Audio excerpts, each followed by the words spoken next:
Hey there, in this video we're going to learn Nuxt free by building this amazing blog app. We are going to use a Laravel 12 project to interact with our backends, and our blog app is the admin page where we can see a list of articles, we can upload an image for a post, and even delete a post. Login page where we can log in a user, and register page to create a user. Throughout this video we're going to learn important Nuxt concepts, then we're going to build, and finally we're going to deploy our app to Vercel.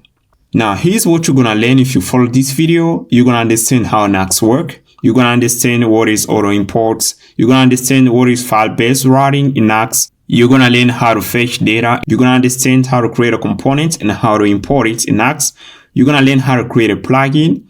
You're going to understand what are server routes, and we're going to talk about H3. And at the end, you're going to build a SEO-friendly website that you're going to deploy to Vercel. Before we start writing a line of code in Nuxt, we are going to learn what is Nuxt and how it works.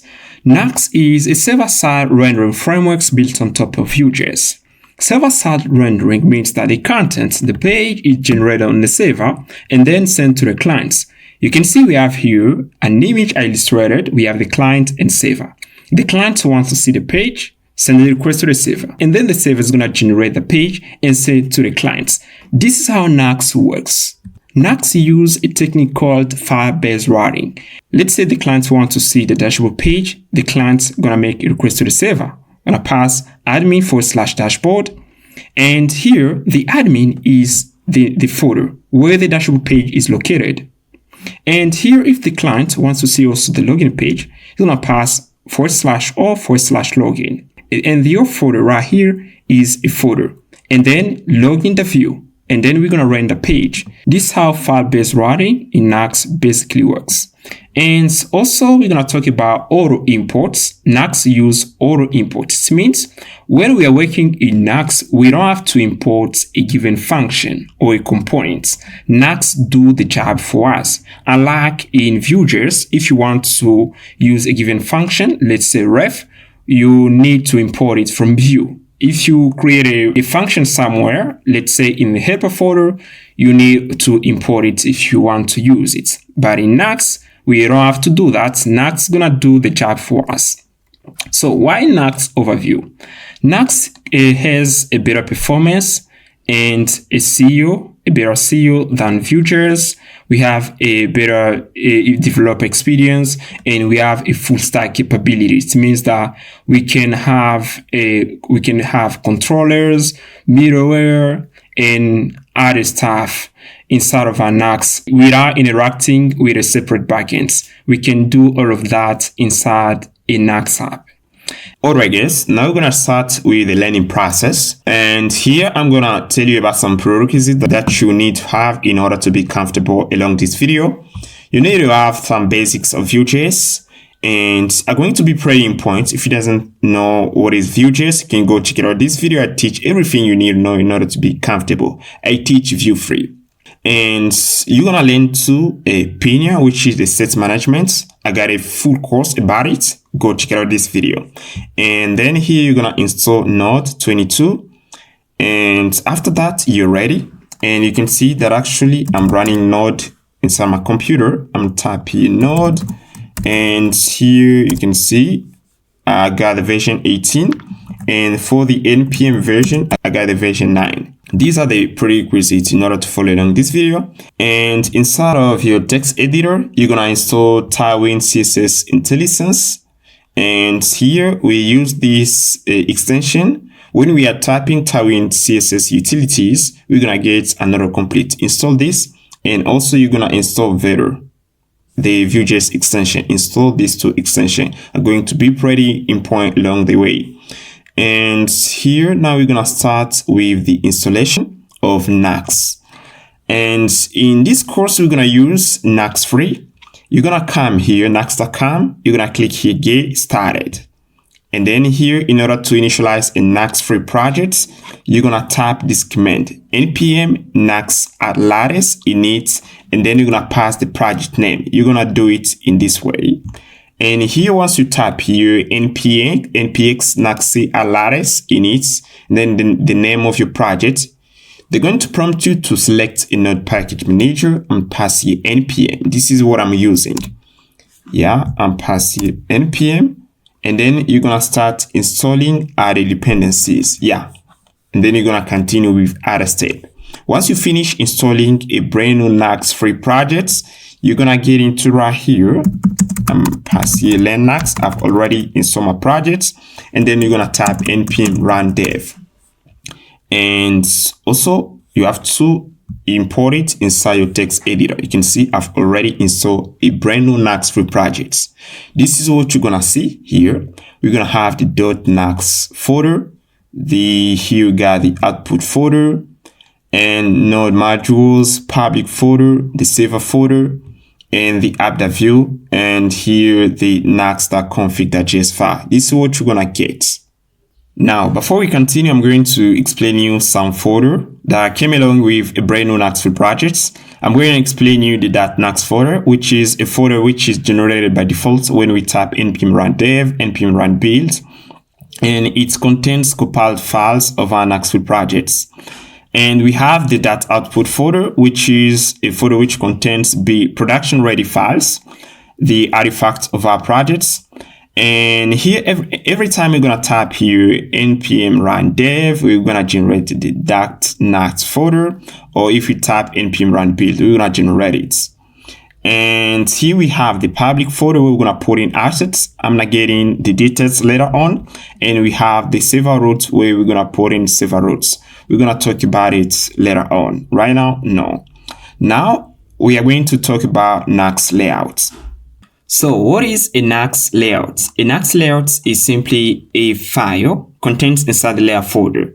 And this file is important because we can use it in order to load other files.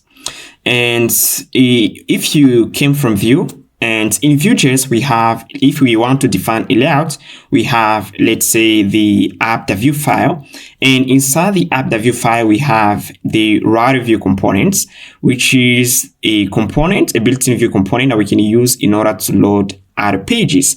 And the app.view file is a layout. And in Nuxt right here, we have here a concept of layouts. We have two different types of layouts in Nuxt. We have a default layout and a custom layout. And the default layout has the default.view file, which is a default layout in Nuxt. If you don't have any layout, the default layout is going to be loaded. And we have here the author.view and the admin.view. These are custom layouts. Now let's talk about the default.view layouts. Now you can see here we have here three layouts. And the first one contains right here the menu and the body. Inside the body, we have a component, a slot. We can take it as view router, and we have also the footer. And through the default layout, we can be redirected to the auth layouts. And because we're gonna get some menus inside the default layout, and then we're gonna use them in order to move to the auth page, and we can use the auth layout to be redirected to the admin layout. I think you get the idea. Now let's see how it works in practice. Now, in order to create a layout, we are going to create a layout folder at the root of our projects. And in here, I'm passing you layout folder. And the layout right here, you can see a pass an S. If you don't do it, you're going to get an error. And then here, I'm going to create the pages folder at the root is where we're going to put in all our pages. And in here, let's create first a default layout and pass a default.view. And here I'm passing another layout, which is the auth.view, where we're going to put in the login and the register page. Now I'm going to create the last layout, which is going to be the admin.view. And here, let's head in the default layout.view file. And here I'm passing the template tag here. I'm passing template. And then here we're going to pass a div. We're going to pass a UL tag. And here I'm passing NuxtLink and passing an li tag. And the NuxtLink right here is like the view router link. And pass you router link. In Vue.js, in order to create a link tag, we use the router link components. But in Nuxt, we use NuxtLink. And here I'm gonna do this. I'm pass you this. And we are going to pass you guys. We're gonna pass you two attributes. Let me do this. Yeah, we're gonna pass you home. And then I'm gonna copy it. We're gonna create here another one. Pass you articles. And then here we're gonna pass here something like, we're gonna pass here register like this. And then we are going to pass here another div. I'm gonna copy this one. I'm gonna put it this div here. I'm gonna wrap it inside this div, and in here I'm gonna create here at the bottom another div. We're gonna put in the slot here and pass it the slot like this. And then in here is where we're gonna render our pages, and then we're gonna have here a footer. I'm passing div, and then I say I'm passing here, this is the footer, and I'm gonna put it inside the h1. I'm copy it and pass it h1 like this. I'm passing this is the footer, and I'm gonna pass here some break tag, pass it break, and pass here break tag here like this. I'm gonna copy 2 times, yeah, like this.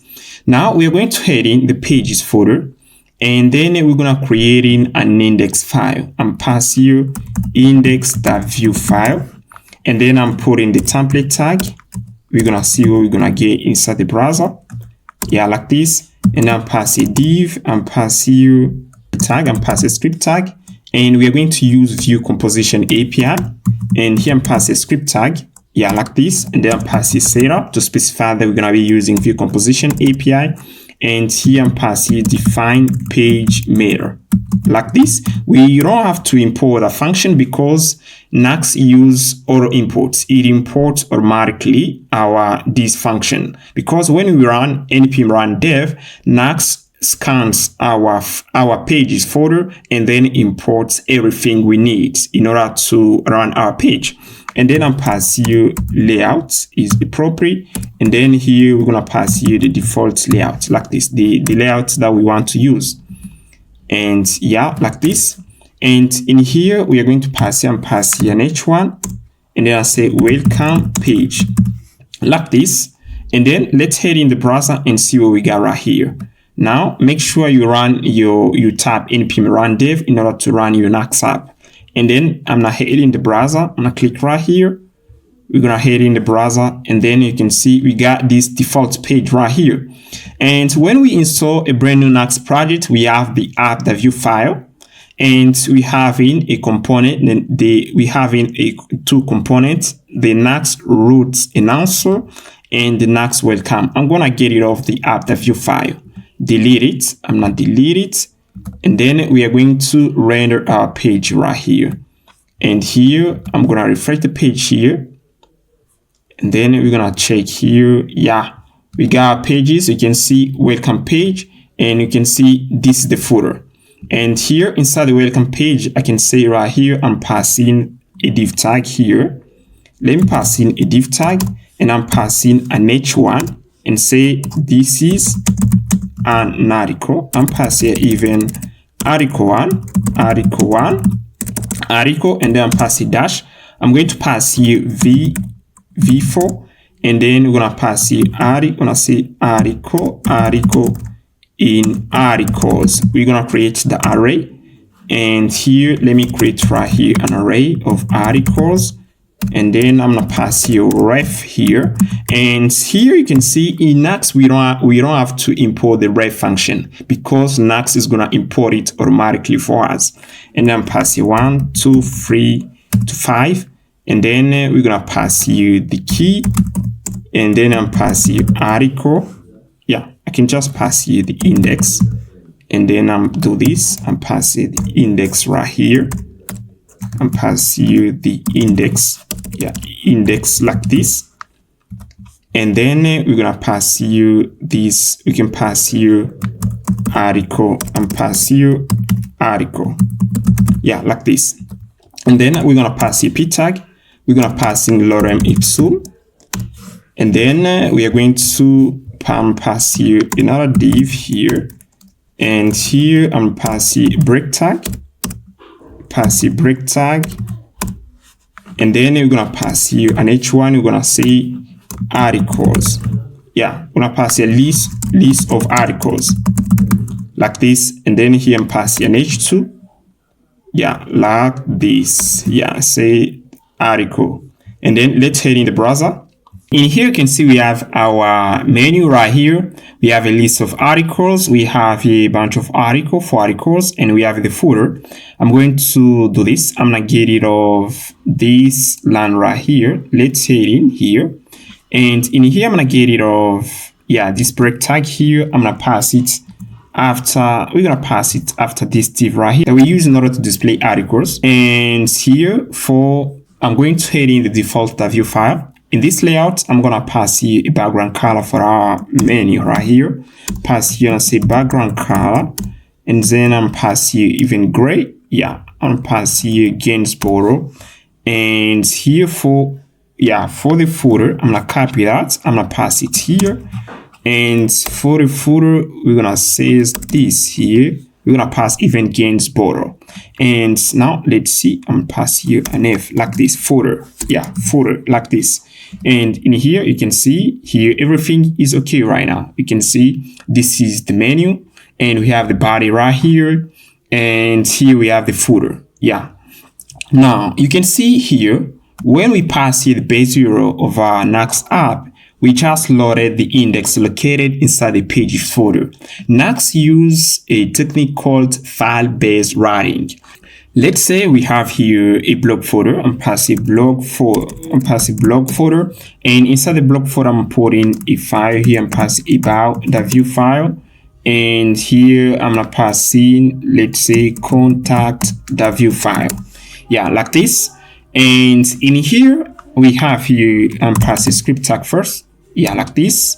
Let me do this. I'm passing the template tag, and here I'm passing div tag.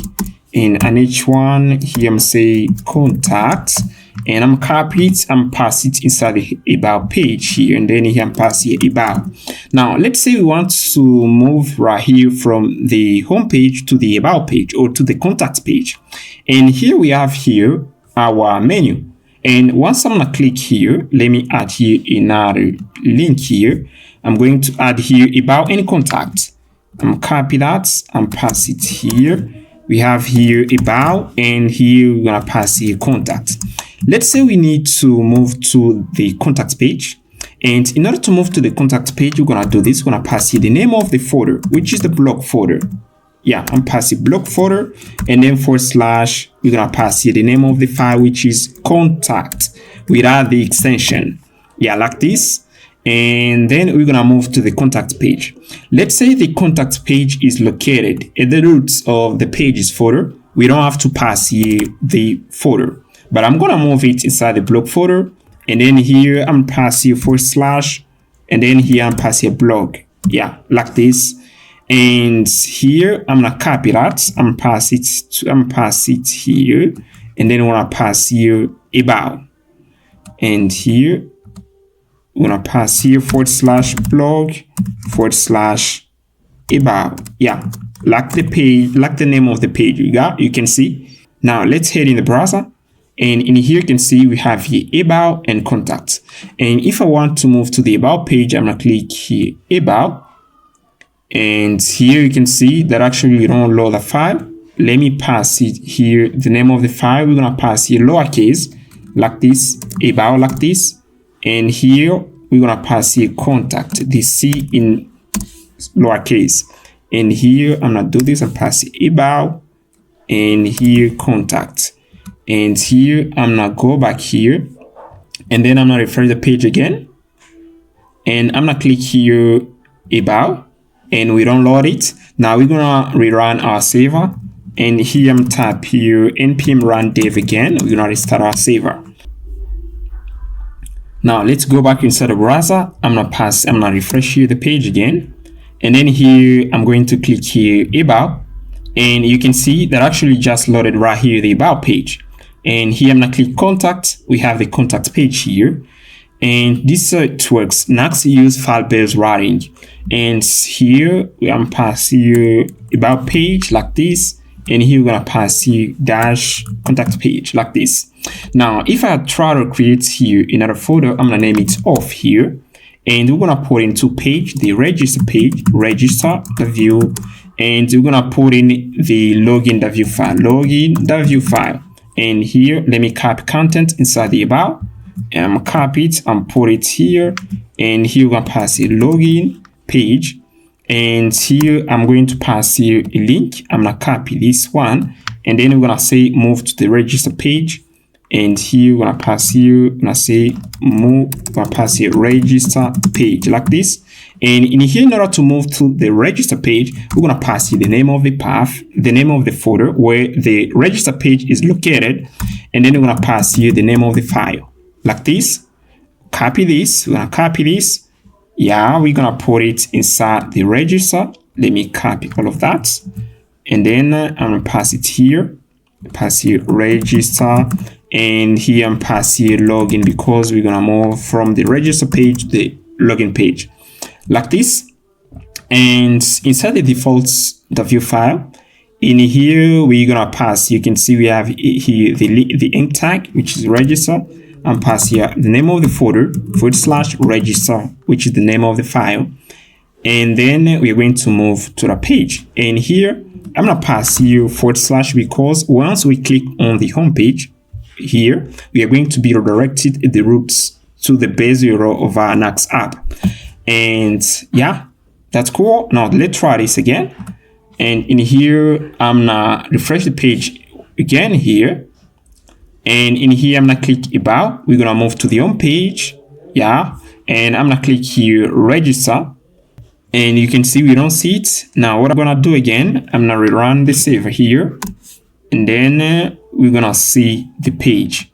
And then now let's go to the browser. And in here, we are going to refresh the page here. I'm gonna refresh the page, and you can see, boom, we got the register page here. And here you can see register page. And here we have a link that allows us to move to the login page. I'm gonna click here, login. And you can see we got right here the login page. And you can see here, guys, that actually we are using the default layout, because inside the login page right here and register page, we don't specify a layout. And as we don't specify the layout, we're going to be using the default layouts. Now let's specify the layout here. I'm not heading right here inside the index, inside the index.view file, and I'm going to copy this and I'm going to put it inside the login page here. And yeah, let me copy the script tag right here, and then I'm pass it inside the login page and register page here. And we're going to specify here the layout. We're going to pass here off, and here I'm going to pass here off here.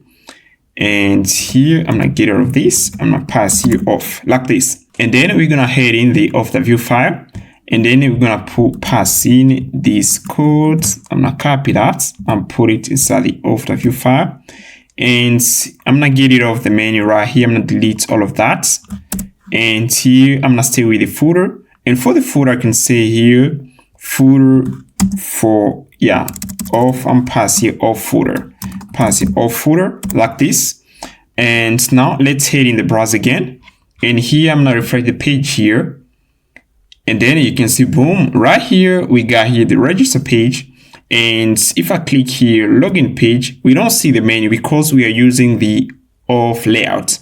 If we don't specify a given layout, we're going to be using a default one. And this is how it works, guys. And here, I'm going to move to the admin page. Now here, we have here the login page. I'm going to add here another link. When we click there, we're going to move to the admin page. And inside the admin page, we're going to have dashboards, articles, and other stuff, guys. Now, let's go right here. And I'm going to copy this. And then I'm pass it inside the admin page. And here, I'm going to pass here admin footer. And I'm going to move here inside the pages folder. I'm not creating another folder. I'm passing admin. And in here, we're going to pass here to page and pass here create post like this, the view.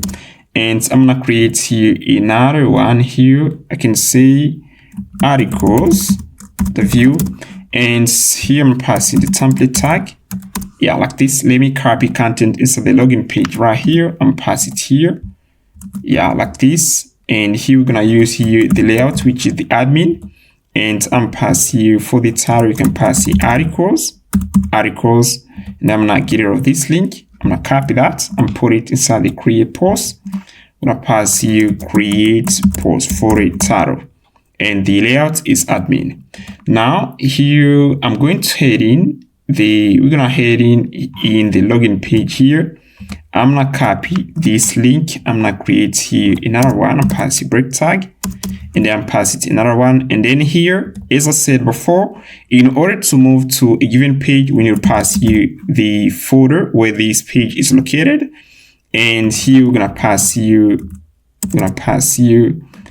admin, and here I'm gonna pass here dashboard, and pass dashboard, the view, and here like this. And then here I'm gonna move right here, here, and then I'm pass here pass dashboard like this. And here I'm pass here move to dashboard like this. And let's copy content inside the grid post and pass it inside the dashboard. And then here I'm pass here dashboard,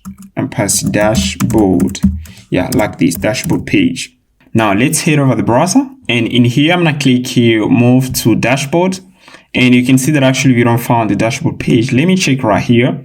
It seems the name right here is dashboard. We have here typo, and here I'm pass here dashboard, like this. The name must be the same. I'm gonna copy it, and then we're gonna compare it to this name right here. To the path is dashboard like this. And then I'm gonna go back here. I'm gonna click here move to dashboard, and I'm pass here dashboard. I'm gonna click enter, and we got right here the dashboard page and the admin folder. And we can pass here some path here. I'm going to copy this, and then I'm pass it inside the dashboard page. And here I can say I want to move into the articles page here. And here I'm pass here articles, and here I can pass here create post page. And here you can see the name must be the same. The name of the path must be the same as the name of the file. And then here I'm pass here create post like this. And then we're gonna try this, and I'm gonna refresh the page here. We have here articles and create post. You can see articles. We need to change the path here. I'm passing admin, and then I'm gonna go back here. I'm gonna click here articles again, and here I'm gonna refresh the page. We have here admin, and here you can see articles. We can go back, and here we have here create post like this. And you can see that actually everything is working pretty well. But what if you try to copy this two link right here, and we put it inside the layout, so that when we're gonna be redirecting on a given page right here inside the admin layout, we can see these links. And here what I'm going to do, I'm going to copy this link right here, and then I'll put it inside the admin folder, and I'll pass it even right here. Let's say inside the admin, the view layout is where we're going to put in our nav bar. And here we're going to have our links right here at the top here. We can see articles, and here we can move to the create post page. It works fine. And I think, guys, you just get the idea how Nuxt works. It's use file-based routing. Try to practice. And now we're going to be talking about route perimeter. In here, you can see we're on the welcome page. And let's say I want to see the details of a single article. What I'm going to do, I'm going to pass here the path blog / here. I'm going to pass here the article slide, say article -1, and then I'm tap enter. And you can see that actually we don't got a page. Now let's create the page here. In here, in order to create a route perimeter, we are going to create right here a file. We're gonna pass the name inside a square bracket and pass it slack, and then that view like this. And then here we're gonna put in the content and pass it template tag. Pass here the template tag. And then here you're gonna pass here div, you're gonna pass here h1, and then you're gonna say this, you're gonna pass here single article like this. And in here, if you want to move to the page here, we can pass here blog / article -1. We are going to land on the page. And here I'm tap enter, and you can see that actually we move on the single article page. And this is how we create a root parameter in Nuxt. Yeah, you just simply pass here square brackets. Yeah, square brackets and then slash. If I have here a folder, I says this, I pass here a folder, and then I move the slash file inside the post folder. We are going to head in right here. We're going to head in inside the browser, and then we're going to pass here blog / here post like this article, and then we're going to load it. You can see we got it. But if we remove the post right here, this path, we are not going to find it. And I think you get the idea. You know how it works. Practice. And then I'm going to move the slash file inside the blog folder. I'm going to pass it here and get it off the post folder. Alright guys, now going to be talking about the Nuxt page components, and then we're going to move to the components section. Right here, we're going to be talking about components, how to create a component in Nuxt. And yeah, let's get started. Now here, at the beginning, you talk about layouts. And here we use the slot components in order to inject other pages inside the admin layouts of layout and default layouts. And we can use right here the Nuxt page, which is an alternative to the slot components. If I pass it here and I copy this, I'm going to pass it inside the auth folder, the auth view file. And here we are going to achieve the same thing. Let's head in the browser. And here I'm going to move to the welcome page here. And here you can see that actually we achieve the same thing. We don't got any issue and no error, guys. It works the same. Now we're going to be talking about components. In Nuxt, in order to create a component, we are going to create the component folder at the root of our projects.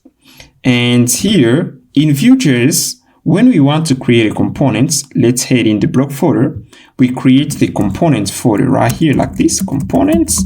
And then here, I'm going to pass here a component. Let's say I pass here about detail. Here, I'm pass here about detail, the view. This is a component. We can pass here script tag, setup.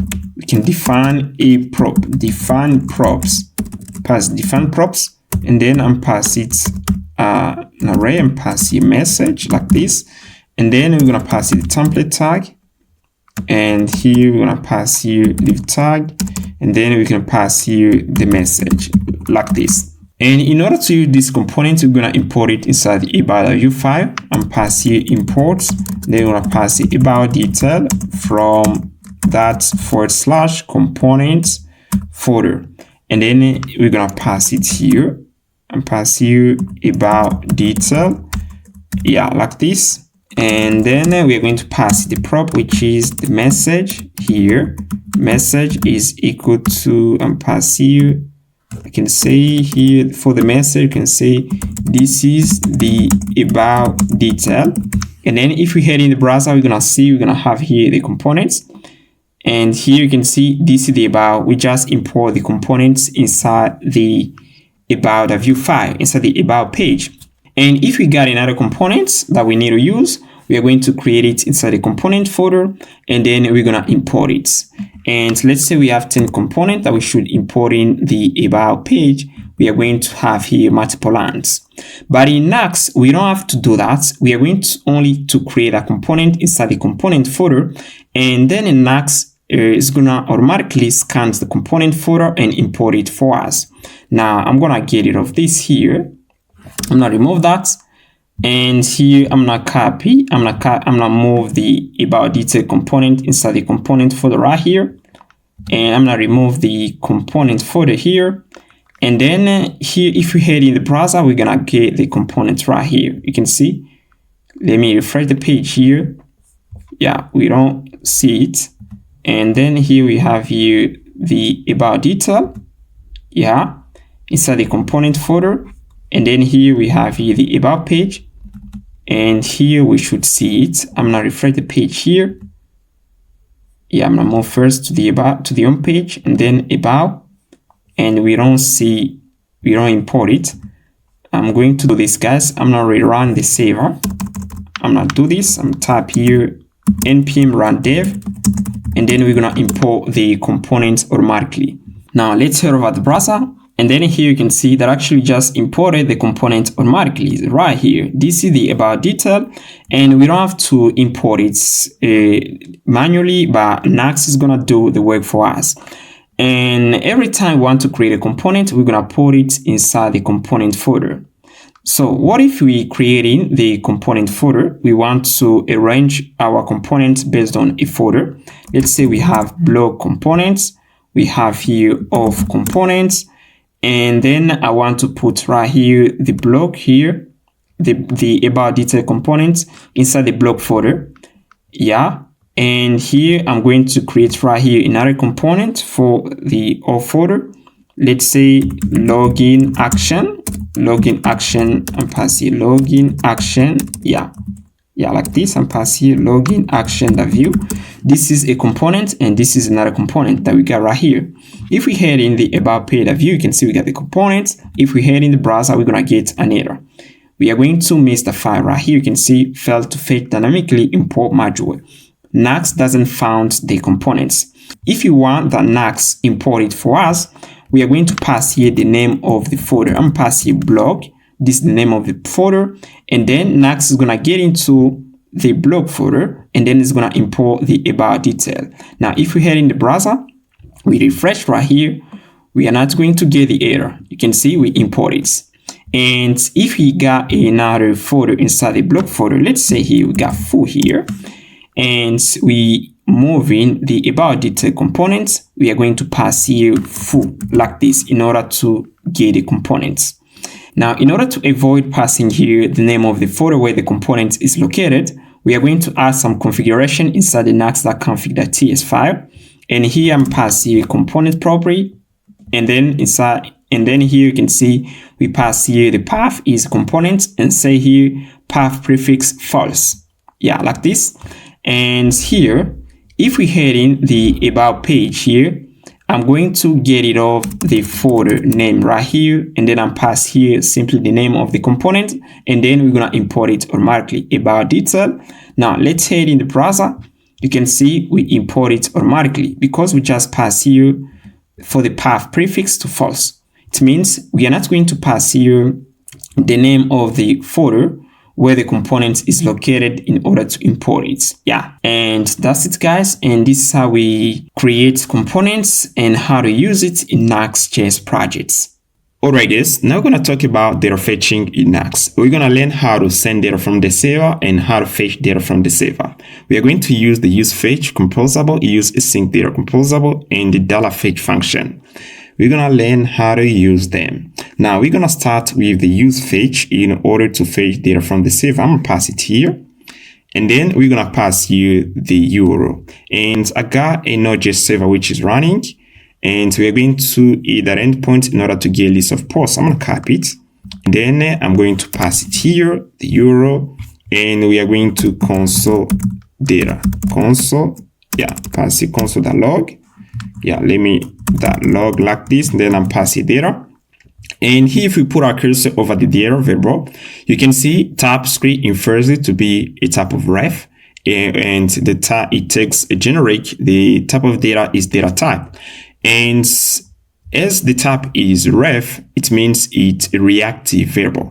And then in order to get access to the value, we're gonna pass here that value, and then here we are going to head in the browser. You're going to see what we're going to get right here. And here, I'm going to head in the console. Yeah, we are going to see, we're going to get the data here. Yeah, you can see we got a data variable, and we have two items inside the array. Now, I'm going to copy this link here, and then I'm going to put it inside the env variable. Inside the env file, I'm going to comment this right now. And then we're going to head inside the nuxt.config.js file.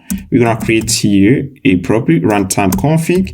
And then here, we're going to pass here a variable API URL. Yeah. And also we're going to create another one, which is the API base URL. API base URL. Yeah. Like this. And here, we are going to pass here. This is going to be the API base URL. Yeah, this is the API base URL. Yeah, I'm passing this the API base URL, and here we're gonna pass here the API URL. I'm passing /API like this. Now I'm gonna copy this to variable, and then I'm put it inside the env file. At the root of our project, we're gonna create right here .env, and then we're gonna pass it right here, this to variable. Yeah, like this, API URL, API base URL, and yeah, we're gonna pass here an equal sign like this. And then inside the nuxt.config.ts file, I'm gonna do this. We're gonna pass here process.env, and then here we're gonna pass here that API. We're gonna pass here that API URL like this, and we're gonna copy it again. We're gonna pass it here. We're gonna pass here process.env that API. We're gonna pass here that API base URL. We're gonna pass it here. Yeah, like this. And then yeah, we finish here. Now, in order to get access to this variable, we are going to head inside the index.view file. Yeah, here. Then I'm gonna create a constant config is equal to use pass it runtime config. Yeah, like this. Yeah, we're gonna pass here use runtime config composable, and then we're gonna pass here console.log, and then we're gonna pass here config. We are going to display the value of the API URL, pass here config that API URL like this. Yeah, this is the value that we got inside the env file, and also inside the nuxt.config.ts file. And yeah, let's see here, the server is restarted here. Let me check here. And then let's head in the browser. We are going to refresh here the page and see if we are going to get a value. Yeah, you can see here inside the console, they pass here server sal run rate. You can see we got the value of the API URL. I'm gonna scroll down at the end here, and here you can see we have a warning, which means that the API URL key can't be accessed on the client side, but we can get access to it on the server side because this key is private. Let me show you the difference. When we create right here this to variable, the API URL, we put it inside the runtime config object. And by defining this key like this, we say that this key are private and we can get access to them only on the server side, but not on the client side. You can see actually we are working on the client side, but not on the server side. And to work on the server side, we are going to work inside the server folder. And actually we don't have the possibility to display the value of the API URL on the client, but we can display it on the server side. Now, here you can see when we render the index.view file, we render it on the server. And as we are rendering it on the server, we have the possibility to get access to the private key. And then once the server finished generating this file, we're gonna send it to the clients. And once we're gonna send it to the client, we are not going to have the possibility to get access to the key. And here, I can say that these are private key. And to make them public, I'm gonna copy them and then we're gonna put it inside the public object right here. We're gonna put it right here, and then we're gonna say these keys are going to be public, and we're gonna get access to them inside the client side. And after that, I'm gonna show you the difference between fetching data from the client and fetching data from the server. I'm gonna show you the difference so that you're gonna understand pretty well. Now, what I'm going to do here, I'm going to uncomment this. And then I'm gonna copy this. I'm gonna copy this, and then I'm gonna pass it here. Yeah, we're gonna pass it here. Yeah, like this. And here I'm passing /post, and then we are going to display the data. I'm gonna remove this here, and then I can pass here the data and pass here article in data like this, and then we're gonna pass here. Let me see here, we're gonna pass the title and post contents, and here I'm pass the article, option chaining, and pass the title. I'm gonna copy this, and then we're gonna pass here the content. I'm gonna get rid of that, and then we're gonna pass here the post, pass the post content. Yeah, like this, content. Yeah, and then we're gonna display the data. And let's check again. And here I'm gonna refresh the page here, and then we are going to get access to data. Yeah, right now we don't have the we don't fetch the data. And let me check the server here. Yeah, the server is running. And then I'm gonna move inside the network tab, and then I'm gonna move to the about page, and then I'm gonna move to the home page, and you can see actually we got an error. And here we are going to pass here public in order to get access to the key. Yeah, and if the key is defined private, it means we pass it right here, because these are public key, and pass a public key. And if you want to define a private key, we should pass it here. Let's say private key is going to be here, and this key is going to be available only on the server. Secret key. Yeah, and pass here secret key like this. And to get access to it, you can pass here config and then the name of the key, config.private key, like this. Yeah, like this. This is how we're gonna access to it. And here I'm gonna add here a comment here. I'm gonna say a server. Yeah, we can get access to it on the server, but on the client, but not on the client. And this one we can get access to it on the client and on the server. Yeah, because it's public. And here I'm gonna go back inside the index.view file, and here we're gonna try to check again here and pass here config. Yeah, and then I'm gonna copy here the private key and pass it there and pass it here. Now let's refresh the page again, and in here I'm gonna refresh right here the page. And here you're gonna see on the server side we're gonna get right here the secret key, but on the client side we got here undefined. And because the private key right here is the private key here is private, and here we don't display the data, I'm gonna get rid of this here and this, and then we're gonna pass here the article.id. And here, let me check the type of the data here. Let's see what we got here. And then we are going to display, yeah, we got here data. Now, in order to get access to it, I'm pass here that data like this. And then let's see what we got inside the browser. And here you can see we got here data. And we have here the post contents contains tags. Now, in order to get rid of tags, I'm going to pass here VHTML. And here I can pass here a div, yeah, a div, and then I'm pass here VHTML. We are going to copy that, and then we're gonna pass it inside the VHTML directive in order to display the content. Yeah, there, and then we're gonna get right here the content is formatted. Here you can see article 1 right here. What is TypeScript, and for the second article, what is Pinia. And you can see that actually we display the data. And here I'm gonna copy this and pass it inside a name tag here. Yeah, I'm gonna do this and pass it inside a name tag, and then I'll pass it here. And yeah, you can see this is the first post and the second post. Alright guys, now I'm gonna be talking about the server folder. And here in previous parts, we learned how to fetch data using the useFetch function. And also we talked about the private key and public key. Now I'm going to reinforce what you learned in previous parts.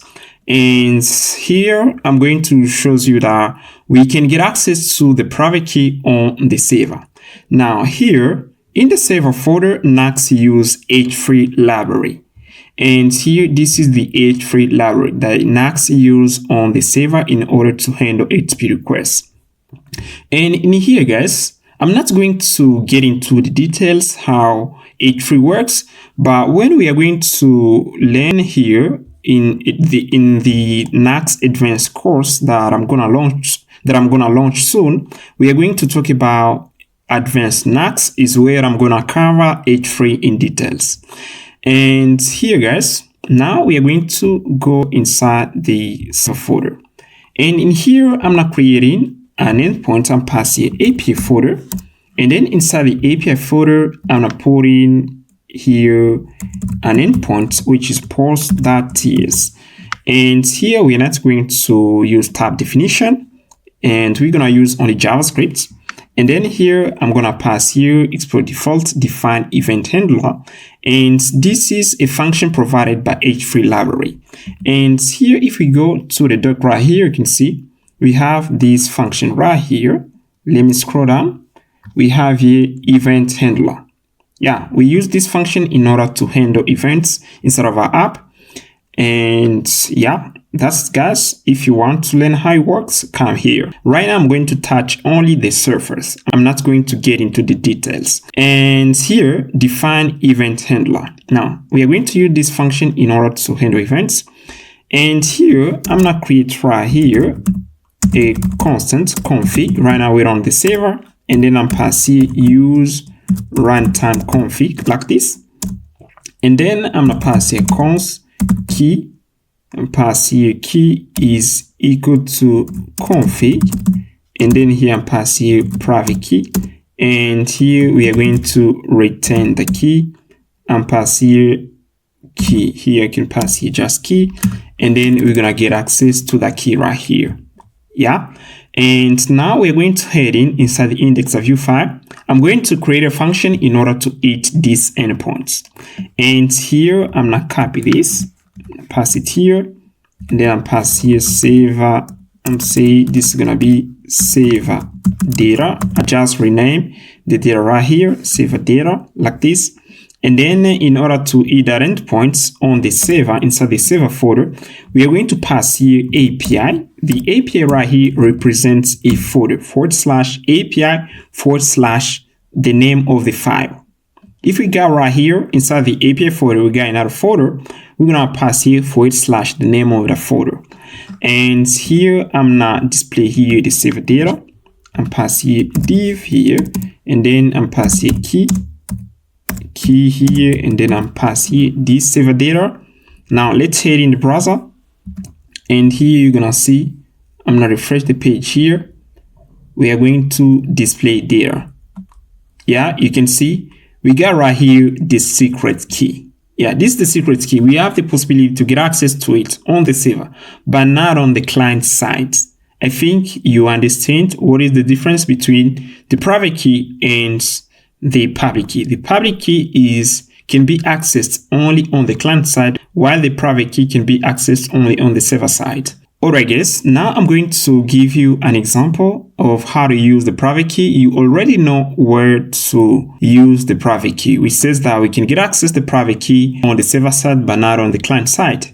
Now here, I'm going to either endpoint right here. You can see API / countries. If I tap enter, you can see the message invalid key. We need to provide right here the key, and then we're going to get a list of countries. Let's say we want to get geographic data from Mapbox, and then in order to get the data, we need to provide the private key, and then we're gonna get access to the data. Now here, I created inside this Node.js app here an endpoint. And here, let me show you, I created this endpoint or return list of countries. And if we pass you the hello world 123, which is the private key, if the private key is valid, we are going to get a list of countries. Now let's try that. I'm gonna copy this, and then I'm gonna pass it here. Yeah, like this. And then is equal to hello world. I'm gonna copy here hello world 123. Which is the private key, and then we're gonna get access to the data. I'm gonna pass it there, and then I'm tap enter. You can see that actually we get a list of country. If I pass here hello world, and here I pass here 1 2 3 4, I'm going to get here invalid key. And let's try to fetch a list of country from the client, and then we're gonna fetch it from the server. Now we're gonna start from the client here. I'm gonna create here a function, a sync function, pass here sync function, fetch countries, yeah, like this. And then I'm gonna copy the function right here and pass it here. Let me copy this one, and then here I'm going to pass here, let me check here, we pass here API, and then I'm pass here countries, yeah, like this. And here I'm gonna pass here the key.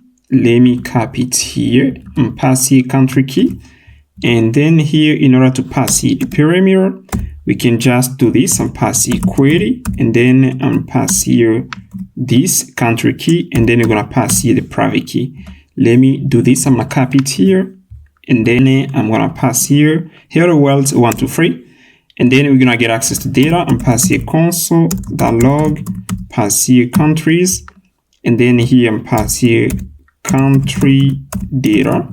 Now I'm going to call a function when we are going to click to a button and pass here button, and then I'm pass here get countries like this, and then I'm pass it here on click events. We're gonna get access to the data. Yeah, like this. Everything is okay. Now we are going to head in the browser, and then here we are going to get the data. Now here I'm gonna refresh the page. Yeah, okay. And then here I'm gonna click here get countries. Yeah, you're gonna see here get countries. Yeah, we can see countries. We got undefined right here. Let me check here countries, and then here API/countries, and here let me check here. We got right here the data.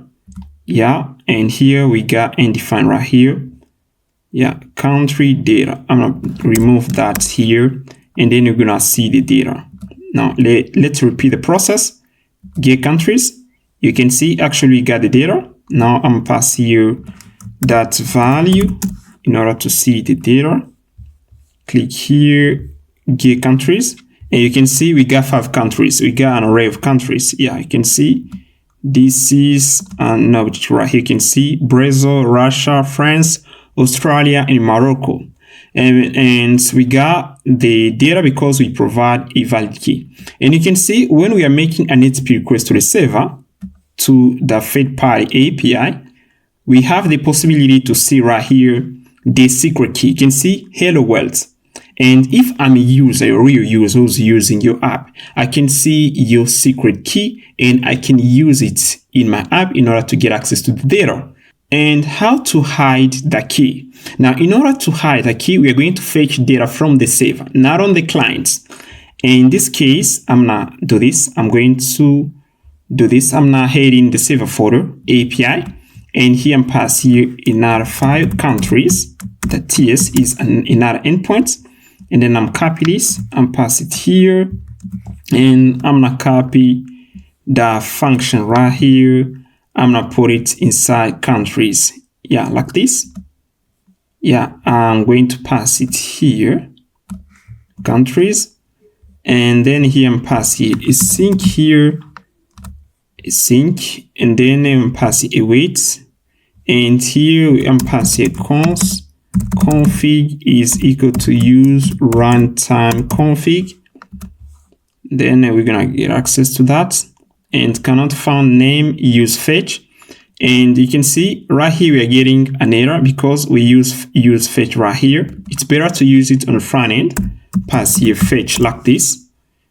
And then we are going to see the difference later on, the difference between the use fetch, we're going to see the difference versus fetch like this. Yeah, we're going to see the difference after that. And then here, I'm going to pass here data. I'm going to pass here country data right here, country data. And then I'm pass here console.log and pass here return here and pass here country data. I'm gonna copy it and then I'll pass it to the return statements. And now we're going to head in the client, and right here I'm gonna pass here now. I'm going to get rid of this here. I'm gonna remove that and pass here API /API, which is the folder /countries. And then here, I'm going to pass you the data. I'm pass here country, pass, I'm going to do this. Yeah, data.country data like this. And then we're going to see the data right here. Fetch countries when we're going to click on the button. Yeah, everything is okay. If I head inside the countries, the tiers, yeah, everything is okay right here. Now we're going to try to fetch data again. And here, I'm gonna move right here. I'm going to click here on the button, get countries. And you can see we got the data right here, an object, country data. And here, and I'm gonna click here. You can see we have here 5 countries: Brazil, Russia, France, and so on. And now I'm gonna move inside the network tab, and then I'm gonna click right here, get countries. And you can see right here, we are making an HTTP request to a third-party API, but we don't have the possibility to see the private key. Yeah, we don't have the possibility to see it. Yeah, you can see we don't see it. We only see the data. Now what I'm going to do here, I'm gonna copy this and pass here config dot country key secrets, and then we are going to head in the Nuxt config.ts. We're gonna pass it here, and then we're gonna pass here the key, which is hello world 123. This is the key and it's private. We can just pass it here. Let me do this. Let me head in the env file, and then I'm gonna say this, pass it here, pass here country key, and then I'm gonna pass here hello world, then here I'm passing 123. Yeah, like this. We're gonna get access to it inside the nuxt.config.ts file, and then here I'm pass here process.env country key. Yeah, like this.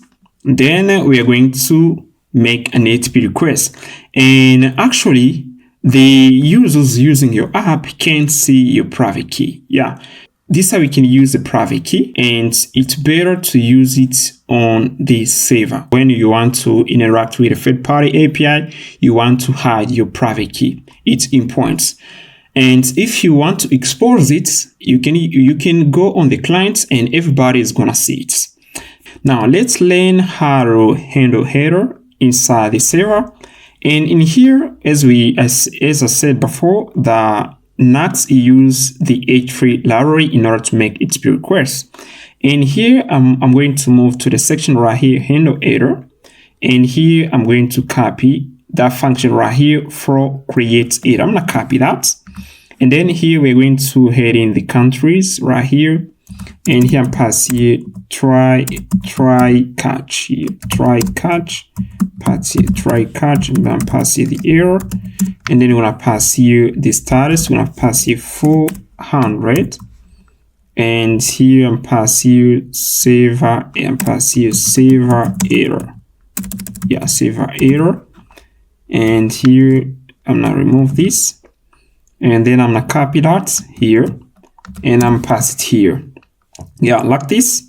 If we don't got any issue on the server, we are going to return data, and here everything is okay. Now I'm going to head in the index.view file, and here I'm going to extract another property right here, which is the error. And then here I'm gonna pass here console.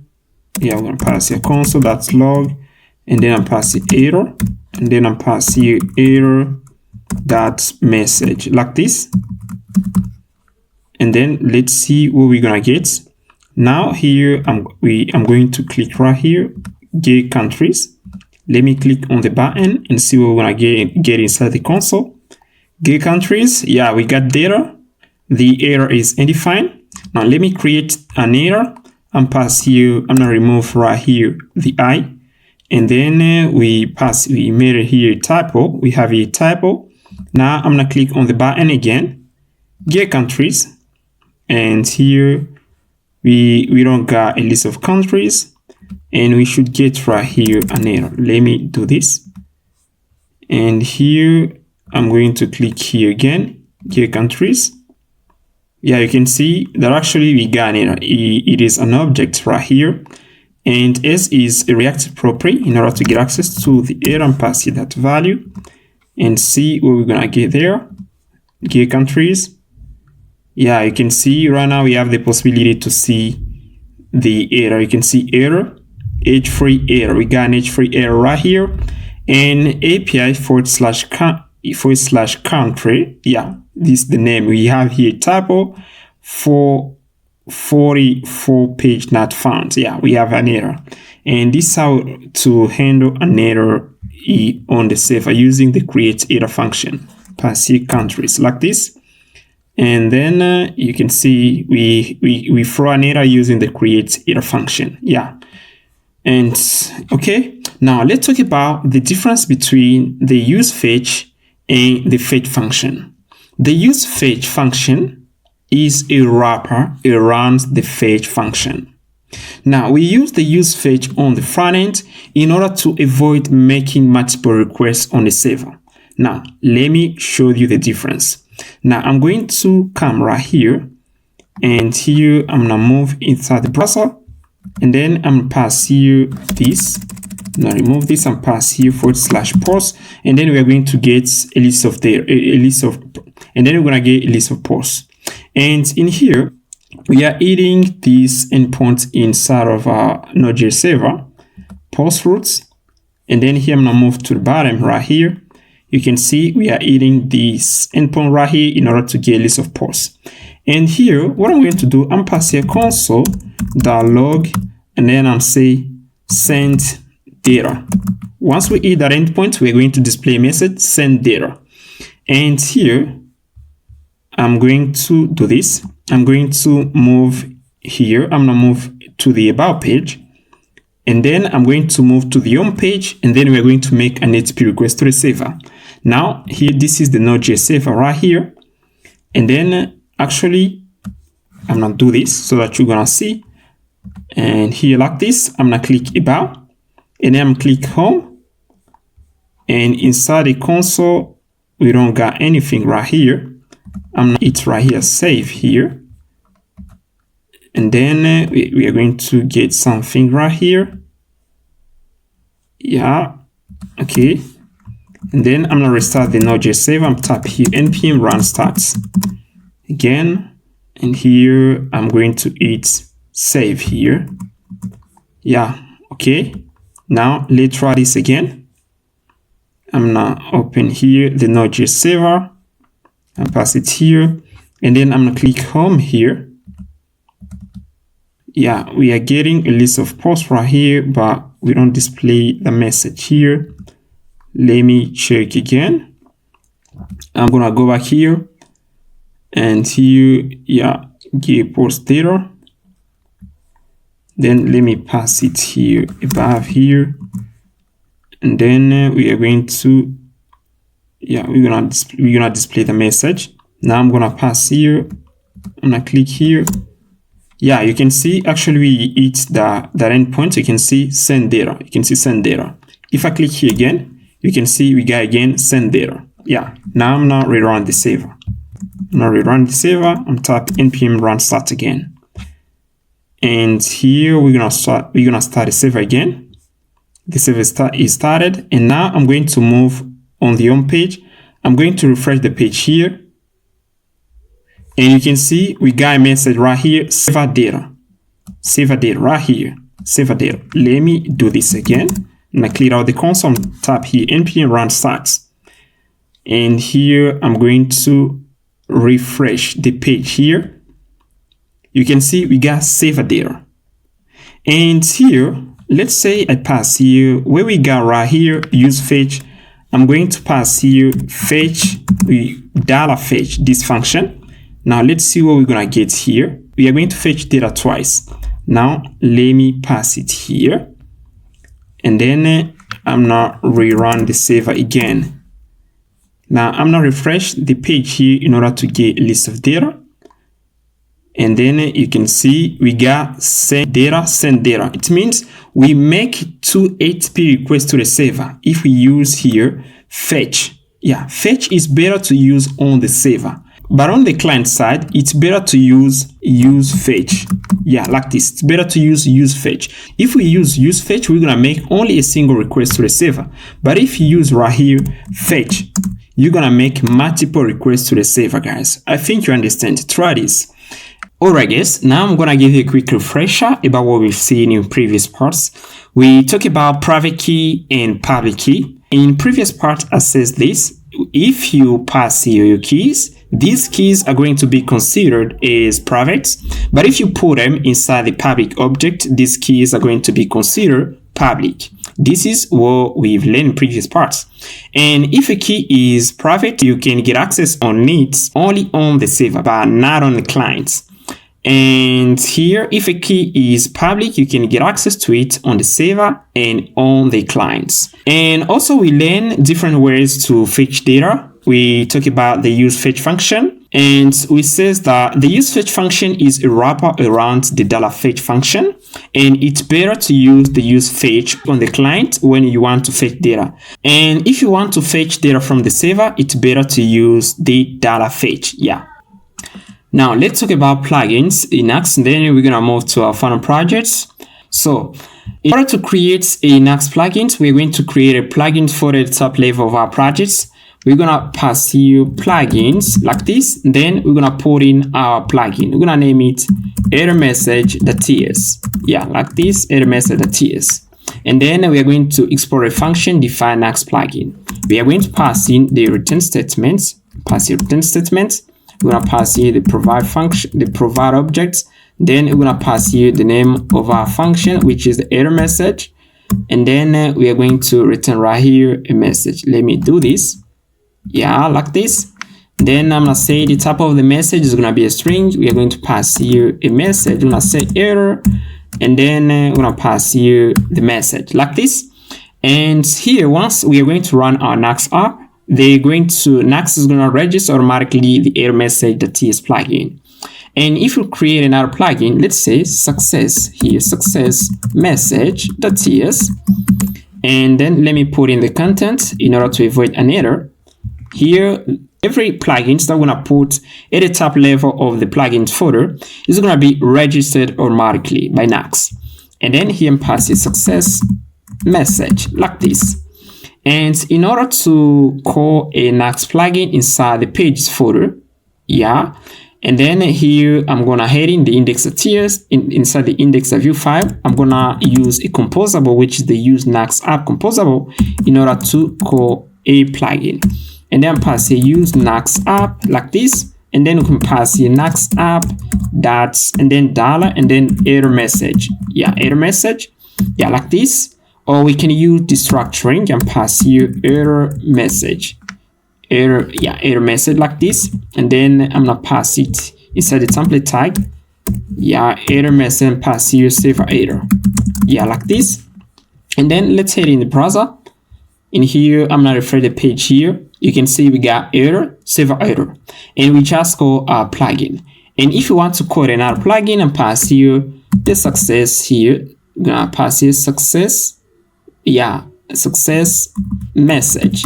This is the name of the plugin. Let me check right here.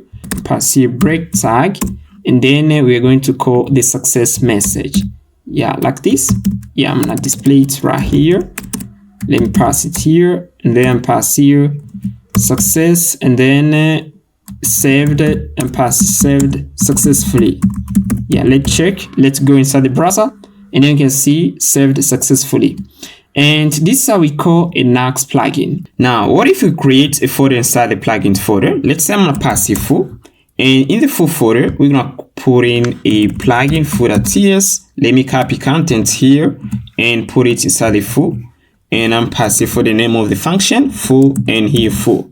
And if we head in the index.view file and we try to import the full function in here, in this way we're gonna get an error, because by default Nuxt loads top level plugins. If we create a plugin inside a subdirectory of the plugins folder, we're gonna get an error. And if we try to import it without registered inside the nuxt.config.ts file. Now, in order to use a plugin which is in a subdirectory of the plugin folder, we are going to pass here plugins array, and then we're gonna import in the plugin this way. Let's say we have here another folder. Inside the full folder, we have here another folder. Let's say bars. And in here, I'm gonna pass here bars.ts. Yeah, like this. And if I copy this, I pass it inside the bars.ts plugin. And here like this, bars, and here I'm passing bars. And inside the index.view file, in order to use the plugin, we need to import it first inside the nuxt.config.ts. And I'm gonna copy this, and then here full, and we're gonna pass the bars /. bars like this, and then we're gonna import it. Now let's try to display the message of the full plugin. Let me copy it here and pass here full like this message. Yeah, like this. Now let's head in the browser, and you can see we got a message here, full message. It works pretty well. Every time you're gonna create a plugin in a subdirectory, it's better to import it in the nuxt.config.ts, otherwise you're gonna get an error. And now let's talk about how Nuxt loads plugins. By default, when we create a plugin inside the plugins folder, Nuxt loads them sequentially. It means one by one. And if you want that Nuxt loads our plugin in parallel, we can define a parallel plugin. Now, I'm gonna create here a parallel plugin and pass it hello.ts, and then I'm pass it here. And here we pass here an object, then the name, and we have here property parallel true and a setup function. Now we are going to, you can see that the setup function takes a parameter which returns the Nuxt app. And here I'm gonna do this Nuxt app here, Nuxt app that provide function, and then we're gonna pass here the name of the plugin, and here we're gonna pass here a message. Let me say hello world. We're gonna return a message hello world, and here we are going to head in the index.view file, and we're gonna extract right here the plugin hello, and then we're gonna pass it here. Let me copy it, and here I'm pass here hello, and yeah, like this. Yeah, without passing it anything. Yeah, I'm gonna do this. Let's see what we got here. And here we got hello world. This is the message of the plugin containing inside the parallel plugin. And yeah, we just finished. And this is how we define a parallel plugin, guys. And in this way, Nuxt doesn't wanna wait until it loads all plugins, but instead it's gonna load it because it's a parallel plugin. And this is how we do it. Alright guys, now we're gonna move to our final projects. The goal of this project is to reinforce what we've learned so far, guys. And we're going to use Laravel 12 for the backend. And I have this project right here. I've already built everything. We are going to interact with this API. And you're gonna see everything right here. This is the API documentation. And we're gonna explore it together. And when we're gonna start building our blog app. And it's right here, the link down in description, guys. Now, if you're not a Laravel user, you don't know how to run a Laravel project, I'm gonna show you how to do it. And the first things, you're gonna download XAMPP. And here, because we are going to use the latest project of Laravel, which is Laravel 12, and here I'm going to do this. We're gonna move to Google, and then we're gonna tap here XAMPP, then tap enter. And here you're gonna click here XAMPP, then click there. Once here, guys, you're gonna click here download here, and here you're gonna download XAMPP version with a PHP of 8.2. Download this one right here. Once you download it, you're gonna install another tool, which is Composer, which is a dependency manager, and tap here Composer like this. And download the setup. And once you download Composer, you're gonna download also Laravel installer.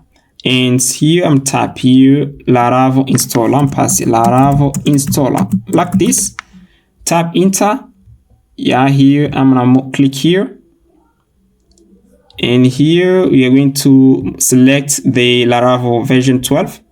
And here we need first to download the Laravel installer. We're gonna tap this command. We're gonna use Composer, and because once you download Composer is gonna allow you to download the projects, to download a Laravel installer. If I tap here Composer, then you can see that I got Composer on my computer, guys. And here, in order to install now these projects, you're gonna go at GitHub. You're gonna do git clone. You're gonna clone the projects. And once you clone the project, you're gonna tap Composer install like this, and then the project is gonna run. After that, the next thing, you're gonna tap PHP artisan save, and then there we go. And here, if I do this, pass here this API /post, you're gonna see, yeah, we got data inside database. And also, guys, I'm going to show you another thing, as we are not a Laravel user, and how to create database And here, let me show you how to do it. And here you can see I've already run here the Laravel server. You can see it's running right here.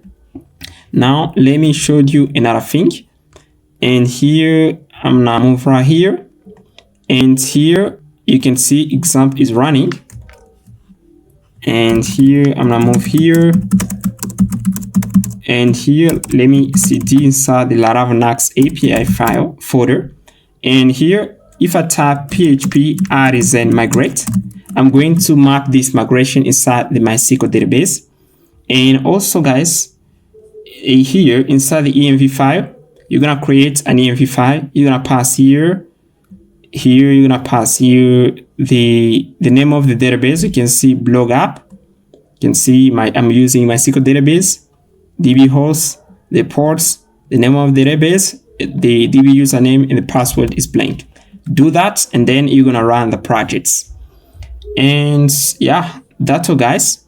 Once you do that, you're gonna tap now this command in order to map to create tables inside of your database. Yeah, you can see that I've already run this. I've already run these commands. And if you want to escape the process, you can just tap this. I'm gonna click here. You're gonna click here, admin. And then we're gonna get into inside PHP admin. Now I'm going to click here, blog app, and I'm going to export it. So that's here you can see we got this database here. I'm gonna export it, and then I'm gonna put it inside the projects. Once you do git clone, you're gonna have also the data. I'm gonna export it. I'm click export, and here we are going to copy it inside the downloads folder here. Let me copy it here. I'm going to paste it here at the root of the project. Once you clone the repository, you're gonna see it. Now we are going to move to another step, which is to install Tailwind CSS. We are going to install Tailwind CSS for styling our UI. And in order to install Tailwind CSS, you're gonna copy these commands, and then you're gonna head in the nuxt.config, the TS file. I'm gonna copy this line here, and then let's head in the nuxt.config here. Yeah, we're gonna pass it here like this, and yeah, we're gonna pass here Tailwind CSS. Yeah, everything is okay. And also let's check right here because we got an error. We are going to import that. Yeah, I'm gonna get rid of this here, and then we are going to type this command. I'm gonna copy it, and then I'm gonna pass it here inside my command prompt. Type here npx nuxi module add Tailwind CSS like this. This is how we're gonna install it. And the next package that we're gonna install is gonna be Pinia. Pinia is state management, and we're gonna use it inside of our app here. And to install it, you're gonna click get started. And if you doesn't know Pinia, go check out my Pinia course, guys. The link down in description. And then I'm gonna scroll down, and then here we're gonna move here Nuxt.js, and we're gonna copy this command npx nuxi alaris module add Pinia. Do this in order to install Pinia. And here, let me check here. Yeah, copy this command in order to install it, guys. And then we're gonna add Pinia /Nuxt to the modules array. Copy this, and then you're gonna add it right here. Yeah, I'm gonna pass it here, and then we are going to install, and then it's gonna work. And you can see inside the package.json file, I've already installed Pinia, and here I've already installed Tailwind. Yeah, copy these two commands in order to install Pinia and Tailwind CSS. Once ready, you're gonna tap npm run dev again. Tap here npm run dev like this, and then we're gonna run our project. Now I'm gonna head inside the index.view file, and then I'm gonna remove all of that here, and then I'm gonna change the bg in order to test if we already installed Tailwind CSS. And I'm gonna remove that, and then I'm passing the class of bg slate, and then I'm passing you free 400 like this. Now let's head in the browser and see what we got right here. And we have a bg slate, and Tailwind CSS is working pretty well. And don't forget to add it inside the nuxt.config. Add it, but also add Pinia. And also I've already put our backends on GitHub, And we have the API documentation here. We're gonna work through all of that together. And here you can see we got everything right here. Now let's design the login page and register page using Tailwind CSS. And here I'm now heading the pages folder and pass here off. And then I'm pass here login the view, and also I'm pass here register the view like this. Now I'm going to head in the login page, and here we're gonna pass here first. We need to pass here the script tag. Yeah, and here I'm passing setup, and for the layouts, define and pass it define page meta, and here we're gonna pass it layout property, and then I'm pass it off, and here we're gonna pass it the template. Yeah, this is a template. We're gonna pass it div with a class of bg slate, and then here I'm passing 100, and here we are going to pass here free div. Inside the second div is where we're gonna put in the login form, and I'm passing the class with here we're gonna pass here 300 pixel, and the margin tab I'm passing 20, and here we're gonna pass here an h1 and with a class of text to XL, and here we're gonna pass here login, and we're gonna pass here an input text here, and placeholder is gonna be email. Yeah, do this email like this. Now I'm gonna pass here a class, and then I'm passing padding in y-axis 2, padding in x-axis 2, and text small. Yeah, like this, rounded MD, and then I'm passing shadow small, and focus. And pass the focus variant and say ring, and focus again, and here I'm passing ring, blue, and then I'm passing even 3,000. I'm passing ring blue 300 like this, and I'm gonna duplicate that input here. And then we are going to pass here the password. And also, in order to align this item inside a row, inside a column, I'm going to pass here another div here and put them inside a div. And then I'm passing class flex, pass here flex score like this. Then I'm putting content, and I'm going to pass here a gap between them, pass here 2. Now we are going to pass here the backend, and then we're gonna say here login, and I'm gonna pass a class of rounded MD text and pass it text indigo, and then here I'm pass even 700, and text, yeah, I'm pass text small, say fence semi bold, yeah, like this. Now let's head in the browser and see what we got right here, and you can see this is the login page. And I'm gonna fix the design here. I'm gonna arrange it, and I'm going to copy this div here. I'm gonna put it inside another div here, pass it here, yeah, like this. Let me see what we got right here, and here I'm gonna copy this, and then I'm gonna pass here a div. Let me do this. I'm gonna copy this, yeah, I'm gonna copy this one, and then we're gonna pass it here, and we're going to pass here a class of flex, and then we'll pass here flex justify, pass here justify between like this, yeah, okay. And then I'm gonna copy this code here, and then I'm gonna put it inside this div, yeah, like this. Let's see what we got right here, and you can see that actually we just put our login form in the middle of the screen. And here for the button, I'm gonna pass here a BG, and pass here BG indigo, and then I'm passing 700. And here for the text, I'm passing text white, yeah, like this. And here for the padding in x-axis, I'm passing 2, padding in y-axis, I'm passing 2, yeah, we have here space. And here I'm gonna pass here another class, which is the H screen class, to take up the full width in y-axis. Yeah, you can see we take it. And we have here a beautiful login form. Yeah, this is the login form here. Yeah, this is the register form. I'm gonna pass here register. Yeah, like this. And then here we are going to pass here create an account. Yeah, like this. If I click here, login, we're gonna move to the login page. I'm gonna copy all of that, and then I'm put it inside the login page here. In order to fix the design real quickly, I'm pass it here, and then here I'm passing login, and here I'm gonna pass here login too. Yeah, I'm gonna pass here login. Yeah, for the backend login, and here we're gonna pass here create an account. Yeah, like this. Now let's check again. We're gonna click right here. This is the login page. You can see create an account, and here we are going to change here the path to register.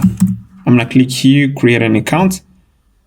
Yeah, you can see I just moved to the register page, and it works pretty well. Now we are going to create inputs, and here for the login page, we are going to send to input. We're gonna send to input from the server, and here we're gonna pass it login input, and then we're gonna pass it ref. We're gonna pass here the email, and also we're gonna send the password. And I'm gonna copy this. I'm gonna copy this, and then we're gonna pass it inside the register. We're gonna say here, we're gonna send here the email and password. Yeah, like this. Yeah, and pass here register input. Now I'm going to bound this to property to our input. We're gonna pass here vModel and pass here vModel like this, and then we're gonna pass here email. We're gonna copy that. We're gonna pass it to the password here, and then here we're gonna pass here password like this. Now we're gonna start interacting with our API. And here we are going to add this endpoint in order to create a user. We're going to add these endpoints, users, and here we're going to send the name, email, password. And for the response body, we're going to get the created user and the message user created. And here I'm going to add also here another input, which is the name. And here I'm going to copy here the name here and pass here the name here. For the placeholder, we're gonna pass here the name, and here we have here the password like this. Now I'm going to create here a function in order to make an HTTP request to the server. Pass here create user, and here I'm gonna pass here const.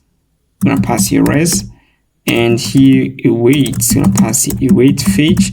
We're gonna pass here the URL, and then here we're gonna pass here the method. And for the method, we're gonna pass here post, and for the body, we're gonna pass here JSON and pass JSON that's stringify. And here we're gonna pass here the register input that value. Yeah, let me copy it. Register input that value. Yeah, like this. And then we're gonna console the response and pass here console.log. Then we're gonna pass here res. And then I'm gonna copy this function. We're gonna pass it right here to the backend. Yeah, and pass here this on click event. Yeah, and pass here on click event. We're gonna call a function.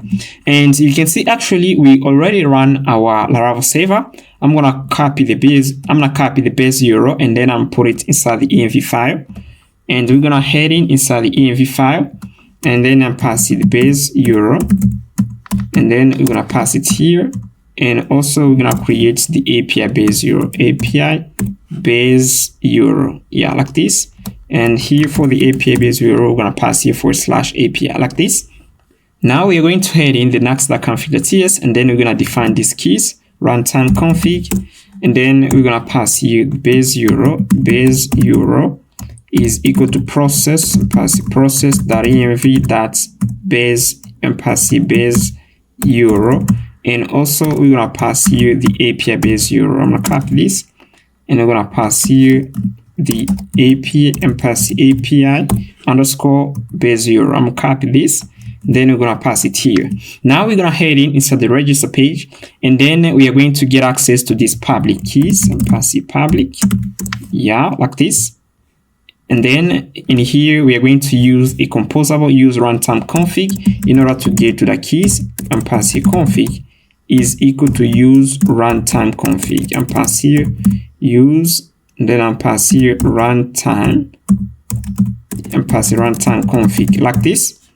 And then we are going to get access to the value. We're going to pass here config.public, and then we're going to pass here API base, we're going to pass it base 0 like this, and then we're going to pass it /users.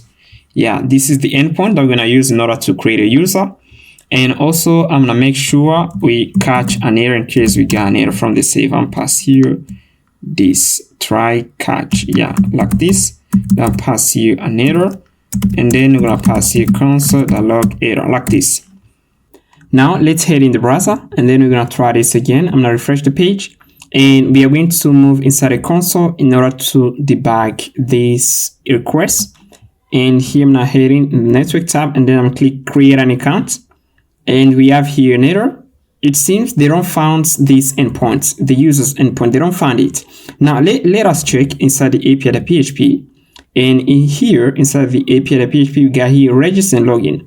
But in the API documentation I pass here users. I should pass here, let's check, register to create a user, register, and here I'm gonna pass here, yeah, here I should pass here login, yeah, like this, and then we're gonna save. And now I'm gonna modify here the endpoints. We're gonna pass here register, and also we're gonna pass the headers objects, accept application /JSON, but also the content type. And then we're gonna try this again. I'm gonna refresh the page, and then we're gonna click again create an account. Let me click again here, and here, yeah, we got another error. The status is 419. In order to get rid of this type of error, CSRF token, we are going to head in the middleware folder, and then head in, and then you're gonna see verify CSRF token, and then you're gonna do this. You're gonna pass here API/star, and then I'm gonna click save. Now I'm gonna click again create an account, and here you can see we have here another error came from the server. And the error, the status of the error is, let's check, is 422 and process of contents. And here this is this, we need to send the name, email, and password. You can see name field is required, email, and password. Now what I'm going to do here, I'm going to do this and pass here if error, and pass here if error that response, and then here that I'm passing that status is equal to 422, which is unprocessable entity. And here we are going to show a message right here. I'm gonna iterate through an array of errors, and then here I'm going to do this and pass the const errors. Errors is equal to error, and then here I'm pass here that data like this. We got the data property in the error objects. And then I'm gonna iterate through it and pass here for const message of errors, yeah, like this. And then we're gonna pass here a message. Now what I'm gonna do, I'm gonna get rid of this. And then we are going to install another package, which is the view toast notification. And to install it, you're gonna copy this command here. And you can see I've already installed it. I'm gonna head in my package.json file. I got it right here. Tap this command to install it. And then here we are not going to do this. We are going to import it immediately inside a file, and then we're gonna use it. Now here I've already created here some function. Let me head in here. I'm gonna explain you. In here you can see I'm gonna copy this, and then we're gonna put it inside the URLs folder. And at the roots of our Nuxt app, we're gonna pass here URL. Let me pass here folder URLs, yeah, like this. And then we're gonna pass in a file toast notification, the TS, and then we're gonna pass it here.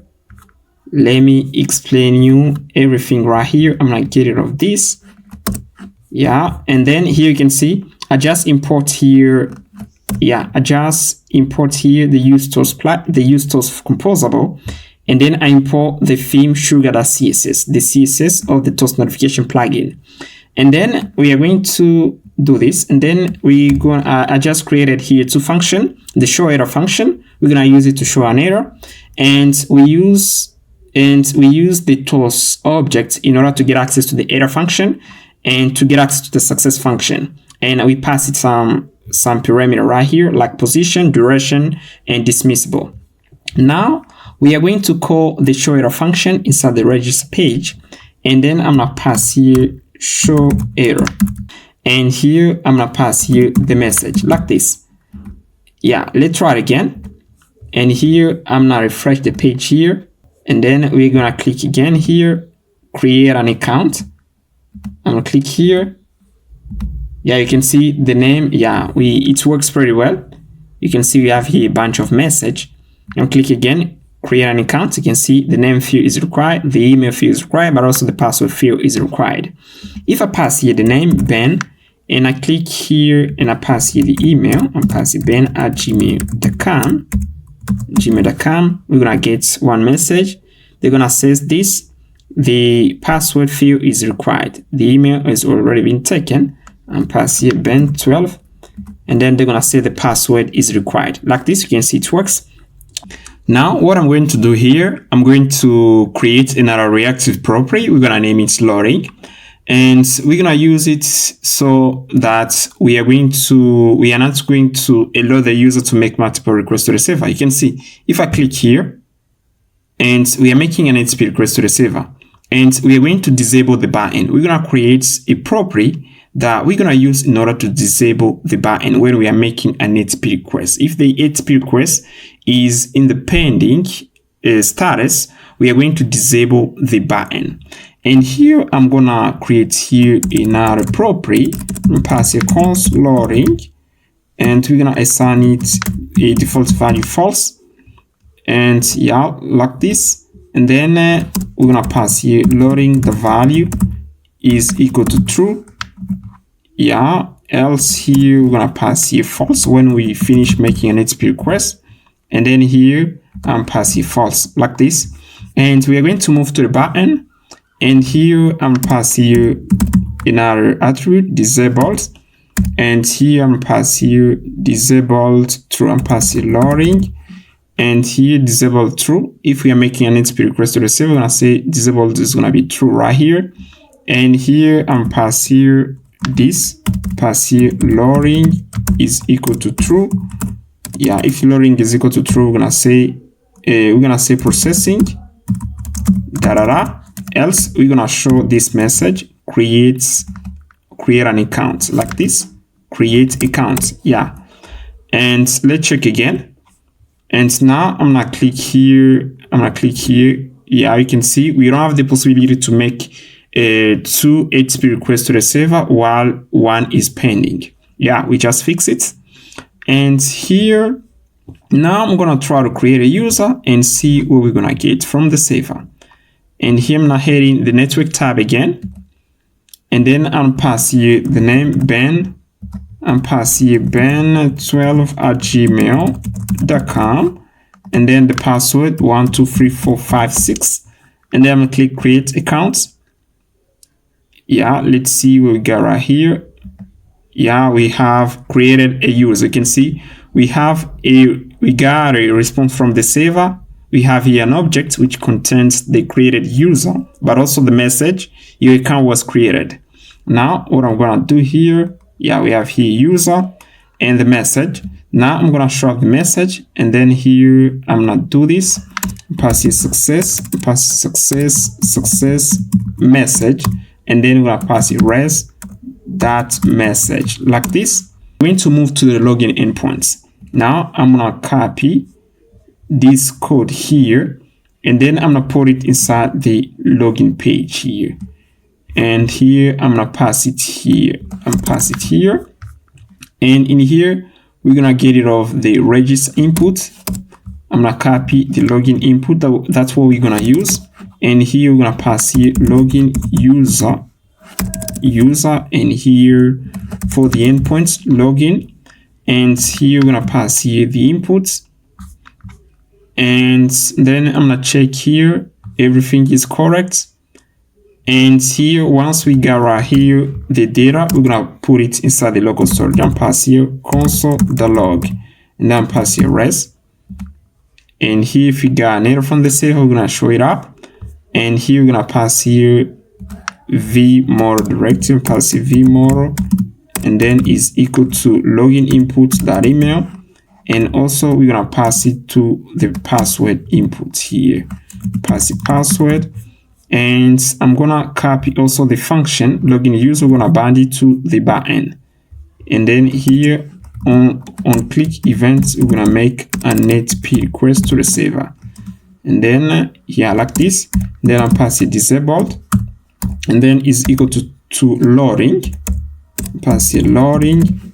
And here I'm gonna do this. Loading is equal to true. We're gonna pass here processing. Else I'm pass here login. Yeah, I'm gonna pass here we're gonna do this. Pass here processing else we're gonna pass here login. Yeah, like this. Now we are ready. We can try this again. And here I'm gonna head in the browser. I'm gonna click login here. And here I'm gonna click here and pass here. The email is Ben. Yeah, Ben here. Let's first click here and see what we got. Yeah, the email field is required, but also the password field is required. And here I'm pass here Ben. And pass here Ben 12 for the email at gmail.com. Yeah, like this. Yeah, here we should pass here the email. And for the second field, we should pass here the password. Let me do this. I'm gonna scroll down. We are going to pass here the password. Pass the password like this for the placeholder. I'm passing Ben12 at gmail.com. And for the password 1234. And let's see what we're gonna get here. I'm gonna click login. And here we have here status of 401 and 1 and unauthorized. Now we're gonna display the message here. And I'm gonna copy this. Then pass it here, and now we are going to pass here this message and check here the status and pass here 401. Yeah, and then we're gonna pass here the message like this. And then let's try it again, see what we got. Pass it Ben and pass it again Ben at gmail.com. And then we're gonna pass here an invalid password and see what we got. And we're gonna have a message right here. You can see, let me do this. Email password invalid. It works pretty well. And here, if we pass here a valid password, we are going to get a token. And then here, let's see, we are going to console the response. And here, I'm gonna click and pass here a valid password 1 2 3 4 5 2 6. And then let's see. Yeah, you can see message user logged in is logged in true. And also we got a token. And what I'm gonna do here, I'm gonna store the logged in user inside the local storage, but also I'm gonna store the token. And here I'm gonna do this. And here I'm gonna pass here local storage. I'm gonna pass here local store and pass here local storage, and then I pass CRM. And here we're gonna pass here use data. And then we're gonna pass here JSON stringify, and here we are going to pass here this and pass here user, and then we're gonna pass res.user, pass user, and also we're gonna pass here the token and res the token like this. Let's see here. Yeah, the token is right here. And then we are going to move. We're gonna move to the dashboard. And we have here created the admin folder. I'm gonna pass it here admin, and here let's pass here dashboard, and here dashboard the view and post page, and pass here post like this. And then here I'm pass here list. Yeah, I'm pass here post list of posts like this with an s.view. And yeah, we're gonna stay with this right now. And here we are going to pass here the content, pass the script tag. Let me pass it this right here. Let me copy contents here Then I'm pass it here. Dashboard. We're gonna say this is gonna be the dashboard. And also this one is gonna be post list. Yeah, like this. Now we are going to set here the layout. For the layout, we're gonna use the admin layout. And here, let me copy this function. I'm gonna pass it here. Yeah, we're gonna pass here admin, and then we're gonna set here the layout is gonna be here. Yeah, it's gonna be admin. And here, let's try to see here. We got the admin.view file, and we have here dashboard. And here, I'm gonna pass here another path, which is the post like this. And then we're going to move to the list of posts. Pass here list of posts. This is the name of the file. List of posts like this. And here I'm pass here admin. And this is the footer. Okay, I'm gonna get rid of the footer. And then let's try it again and pass here admin /dashboard. And here we are going to restart our server again and pass here npm run dev. Then we are going to check here and pass here admin /dashboard, and then we're gonna tap enter and see what we're gonna get right here. And then you can see we just displayed the dashboard, but also we can move to the list of post page and pass a list of posts. And here we got posts. Now I'm gonna pass here the design of the dashboard page, and here I'm gonna pass it here, and then I'm gonna copy this function. I'm passing the script tag and see what we got right here. Yeah, here I'm gonna get rid of this, and then let me remove this right here, and then we are going to pass here. We're gonna pass here bg white and pass here bg white, and here we are going to pass here. I'm gonna remove this. Then we're gonna check here. I'm gonna refresh the page here. We're gonna move to the dashboard, pass here dashboard.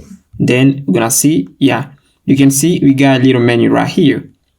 But also we're gonna import the links component. We're going to head in the component folder. We're gonna pass here links.view. We're gonna put in the content. You can see we have here two menus, the dashboard, but also the list of posts. And we iterate through the menu in order to display this path here. And then we have here some CSS in order to add a BG background on the li tag. And now I'm going to do this. You can see actually inside the dashboard file, we put in this content instead of put it inside the layout file. And what I'm gonna do, I'm gonna copy this content here, and then I'm gonna put it inside the admin.view file. In here, I'm pass it here. Let me pass it here. And then we are going to copy this slot. We're gonna pass in where we got content here. And pass it here, and then I'm gonna get rid of this div right here. Now I'm not heading we are going to head in inside the dashboard.view file, and in here I'm gonna delete all this stuff right here. I'm gonna get rid of that. I'm pass here.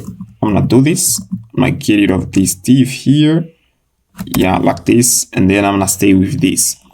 And yeah, everything is okay. And here I'm gonna pass here even an h1. Pass here an h1, and then I'm gonna say here we're gonna pass here dashboard. Pass here dashboard. Let's try to see what we got inside the browser. And here our server is rerunning. Yeah, I'm gonna tap again here npm run dev. We're gonna restart our server. And after that, we're gonna display the menu. And while the server is restarted, what I'm gonna do here, guys, we are going to head in inside the URLs folder. And in here, I'm gonna create atp.t. Yeah, I'm passing atp config.ts, and we're going to copy content inside the off folder, like use runtime config. I'm gonna copy this and I'm gonna put it inside the atp config, and then I'm gonna export that object. I'm pass it here, and we are going to get rid of that object inside the register page. Let's remove it. And in here, I'm gonna create also another file and pass user data like this, .ts. And we're going to create a function here to extract data stored inside the local storage, like export function. I'll pass export function and pass here, yeah, export default function get use data, and we're going to retrieve this data from the local storage. That's what we're gonna do. And we're gonna pass here try catch. Yeah, pass here try catch in case we got an error. Yeah, and pass here error like this. And here we're gonna pass here console.log error. And now I'm gonna pass here const use data is equal to local storage. Yeah, local storage, that's get_rm. Yeah, that's get_rm use data. And then I'm gonna check if the type of data is not an object. If the type of data is an object, it means that we got now. And here I'm passive type of use data different from an object. It means it different from now. And then here we are going to do this const parse user, pass user data, JSON parse, and then we're gonna pass in user data. Then we're gonna return the user but also the token. And this function get use data, we're gonna use it inside the admin layout. Now inside the admin layout, let me copy the script tag. We're gonna put it in here, and then let me copy it here, script tag. Then we're gonna put it inside the admin layout. And here we're gonna do this. Yeah. And here I'm passing const gonna pass user data is equal to get user data. Yeah, like this. And in here, what we're gonna do, we're gonna move here where we got the backend, and then we're gonna pass user data, and then that user.email. Yeah, like this. And now let's head in the browser, and here I'm gonna rerun our server. I'm gonna do this and pass here npm run dev again. Yeah, like this. Yeah, the server is restarted, and here we are going to display here the email of the user, and then we're gonna see what we're gonna get. I'm gonna copy that, and then I'm gonna wrap it inside a span tag and pass a span tag. Yeah, like this. Then I'm pass there, and for the color of the text, I'm passing class here. I'm gonna pass here class, and then I say text indigo, and then I'm passing here events 500. Yeah, like this. Now the server is restarted. Now let's head in the browser and see what we got there. We got an error, get use data is not defined. Yeah, what I'm gonna do here, you can see we have here use data. I'm gonna rename it as the name of the function. I'm passing get, yeah, we're gonna pass it get use data like this, the TS, and see if we're gonna have the same error. Here we just rename it. Now let's refresh the page again. Yeah, we have the same error, get use data is not defined. And here what I'm gonna do here, I'm gonna get rid of the defaults here, export. And here you can see we got the menu right here. This is the dashboard page, and I can move to the post page. And here now we're gonna work on another endpoints that we're gonna use in order to check if the user is authenticated. Now we are going to make an HTTP request to the server. We're gonna hit user logged in, and then I just pass here the data. We're gonna see if we're gonna get the data, and also I'm gonna try to see if we're gonna get an error. Now we're gonna head in the browser, and here I'm gonna refresh the page here, and then let's see what we're gonna get here. Yeah, it seems we got an error. A composable that requires access to the Nuxt instance was called outside of the plugin because of the config object right here, and we call the use runtime config inside of the view file. That's why we got that error. Now I'm gonna pull back the use runtime config inside a view file in order to get rid of the error. I'm gonna copy it and pass it here, and also I'm gonna put it back inside the login page and register page and pass it here, so that we can get rid of the error. And here, let's refresh the page again. And here inside the console, we got an error. You can see the data is now. Now what I'm going to do here, I'm going to create also another endpoints that we're going to use in order to log out the user. We're going to head in again inside the layer admin. And here, I'm going to create here a function. Let me copy something here. Let me copy all of this. I'm going to copy this. Yeah, and then we're gonna put it inside the admin layer. And here, what I'm gonna say here, we're gonna say logout. And pass it logout, and then we are going to pass it logout user like this. And you can see we're gonna hit the logout endpoint, And request body, we're going to send the user ID. We are going to pass here the user ID. I'm going to do this user ID, and then pass here use data that user that ID like this. And pass here local storage that's clear in order to clear the local storage. And then here for the error here, yeah, like this, and pass here message in case we got this. I'm not remove this one, yeah, like this. And here I'm not show here I'm not call the success message, and I'm not get rid of this line. I'm going to create, I'm not get rid of this function right here. Yeah, for this button, I'm gonna create this reactive property. Const loading is equal to false. Pass here ref is equal to false. Yeah, like this. And then we are going to call the function logout user. And here I'm pass it here and click events.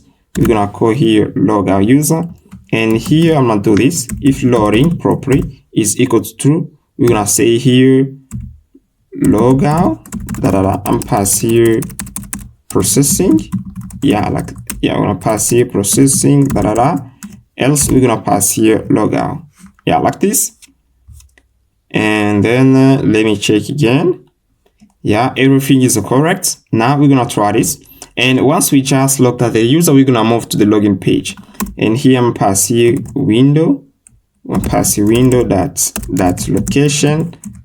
Yeah, we'll pass window that location that's href. And then we're gonna move to the off folder, and then we're gonna pass here login like this. Now let's try it again. And here I'm gonna refresh the page. Yeah, and then we're gonna click on the logout button. Yeah. Okay. Now I'm gonna click on logout processing. You can see I'm authenticated. And here, what I'm gonna do here, if we got such message error that response.status is equal to unauthenticated, what I'm gonna do here, I'm going to clear the local storage, but also I'm going to redirect the user to the login page here. And then we're gonna try it again. I'm gonna click logout. Yeah, you can see that actually just redirect the user on the login page because it's not authenticated. Now I'm gonna pass here a correct email, but also a correct password. And then here I'm pass here ben12@gmail.com, and for the password 123456. Then we're gonna click login again. We are going to move to the dashboard page, and let's see what we pass here inside the login page here. Yeah, login. I'm gonna copy this, and then I'm gonna pass it here. Login. And here, once we just logged in the user, we need to move to the dashboard and pass here. We're gonna pass here admin, and then /dashboard. Yeah, like this. Yeah, this will go right there. Dashboard. Now let's click login. And here you can see we display here the email, and also we are going to check if the user is authenticated. Now let me check right here what we got right here. And you can see right here we got the there is still now, but also we got a status of 401 unauthorized. Now, in order to handle this error in a better way, I'm gonna use try catch. And here I'm going to create a function here. Function, pass here async, function, check if user is logged in. Yeah, like this. Then here I'm gonna copy this function. I'm gonna use this type of function. And here we're gonna do this. And you can see here I'm using post HTTP verb. I'm gonna let it like this, and then I'm gonna get rid of body. And here we are going to pass here this endpoint. We're gonna pass it here. And then I'm gonna pass here try catch. Yeah, I'll pass it here. And here I'm gonna check if we got the status. If the status is equal to 401, we are going to redirect the user on the login page. I'm gonna copy that, and then I'm pass it here. Yeah, like this. And yeah, like this. And also I'm going to do this. I'm going to get rid of this function. Yeah, here I need to pass here the token, copy it and pass it here. And then I'm gonna get rid of this. We are not going to use the use fetch data function. And now when we are going to mount the admin layer on the DOM, I'm going to call the check user is logged in function and pass it inside the unmounted function. I'm gonna copy it and then I'm gonna pass it here at the bottom. I'm pass here unmounted. Yeah, we're gonna call a function unmounted and then we're gonna pass it here. Yeah, like this. And here I'm pass here a sync. A sync like this, and then here I'm pass here a wait because it returns a promise. Yeah, like this. And also I'm going to move inside the API.php file, and then I'm gonna modify the endpoint right here inside the API doc. Here we're gonna pass here now post. We're not going to use get, and inside the API.php I'm going to pass here get and pass here post. Yeah, pass here post like this, and then it's gonna work pretty well. Now we're gonna try to refresh the page, and you can see that actually they redirect us automatically on the login page. Alright guys, now I'm gonna create another page that we're gonna use in order to create a given post. And we're going to head in the admin folder and pass here create post like this, the view. And then I'm gonna put in this contents. We have here an input to input tag in the text area. We're gonna use the text area for the post content, and we're gonna modify later on to a CK editor. And now I'm gonna head inside the list of posts, the view file. And in this file, I'm gonna put in a table. Now I'm gonna copy here a table. I got a table right here. I'm gonna copy it. And this is what it looks like. We have here set form, but also we have here button. Now I'm going to modify the button to a NuxtLink component. And here we have here the button. I'm passing NuxtLink. I'm going to pass it to the path. We are going to pass admin / and then we're going to pass here create post. Yeah, like this. This is the name of the page. Yeah, like this. And then I'm going to copy that. We're going to pass here NuxtLink. And here I'm gonna pass here a class to the h1 text, then pass here to Excel. Yeah, let's see. Yeah, like this. And then I'm gonna add a margin to the bottom, MP, and then I pass here 2. Yeah, like this. Now, if I click on the button create post, we're gonna move to the page right here, and you can see we have here create post is the title. And now I'm gonna head in. And then we're going to modify right here the title. I'm going to get rid of this. Let me just copy this class that we got in. We're going to copy the class here. And then I'm going to pass it there. I'm going to copy this class.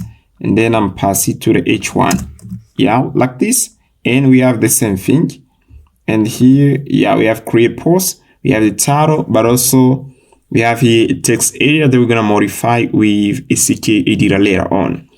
Now it's time to interact with the API, and here I'm now heading the API documentation, and then we are going to add this endpoint in order to create a post.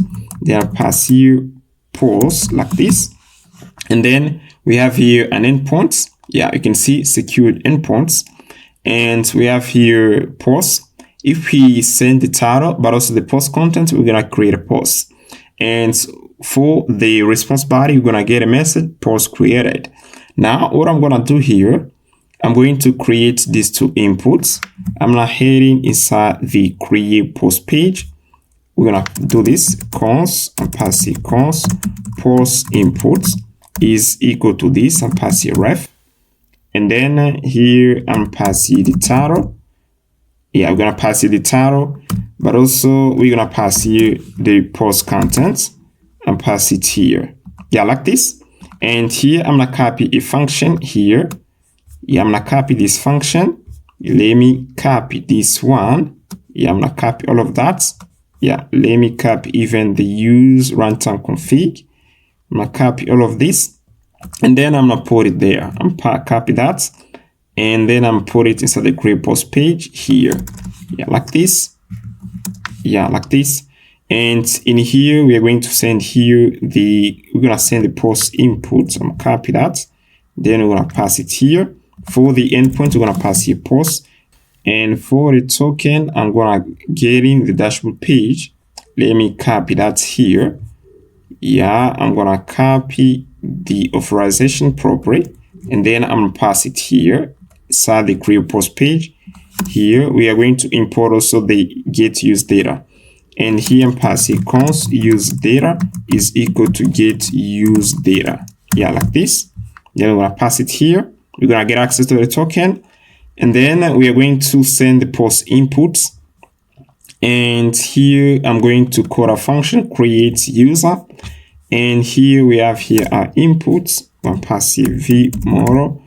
I'm passing post inputs that title, and here we have the text error tag. We're gonna pass a v model is equal to post input that post content,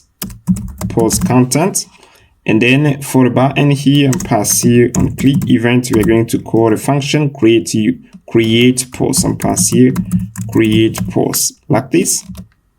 Yeah, I'm gonna copy it. We're gonna pass it here, create post. Yeah, and also I'm going to change I'm gonna pass here a property to the button disabled.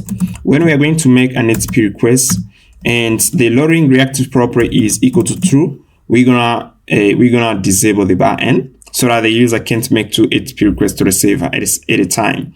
And here I'm passing loading is equal to true. I'm passing here processing, else we're gonna pass this message create post like this. And here everything is okay. We just finish here. Yeah, we need to try this, and here everything is okay. Now I'm going to head in the browser, and then I'm gonna click on the button create post.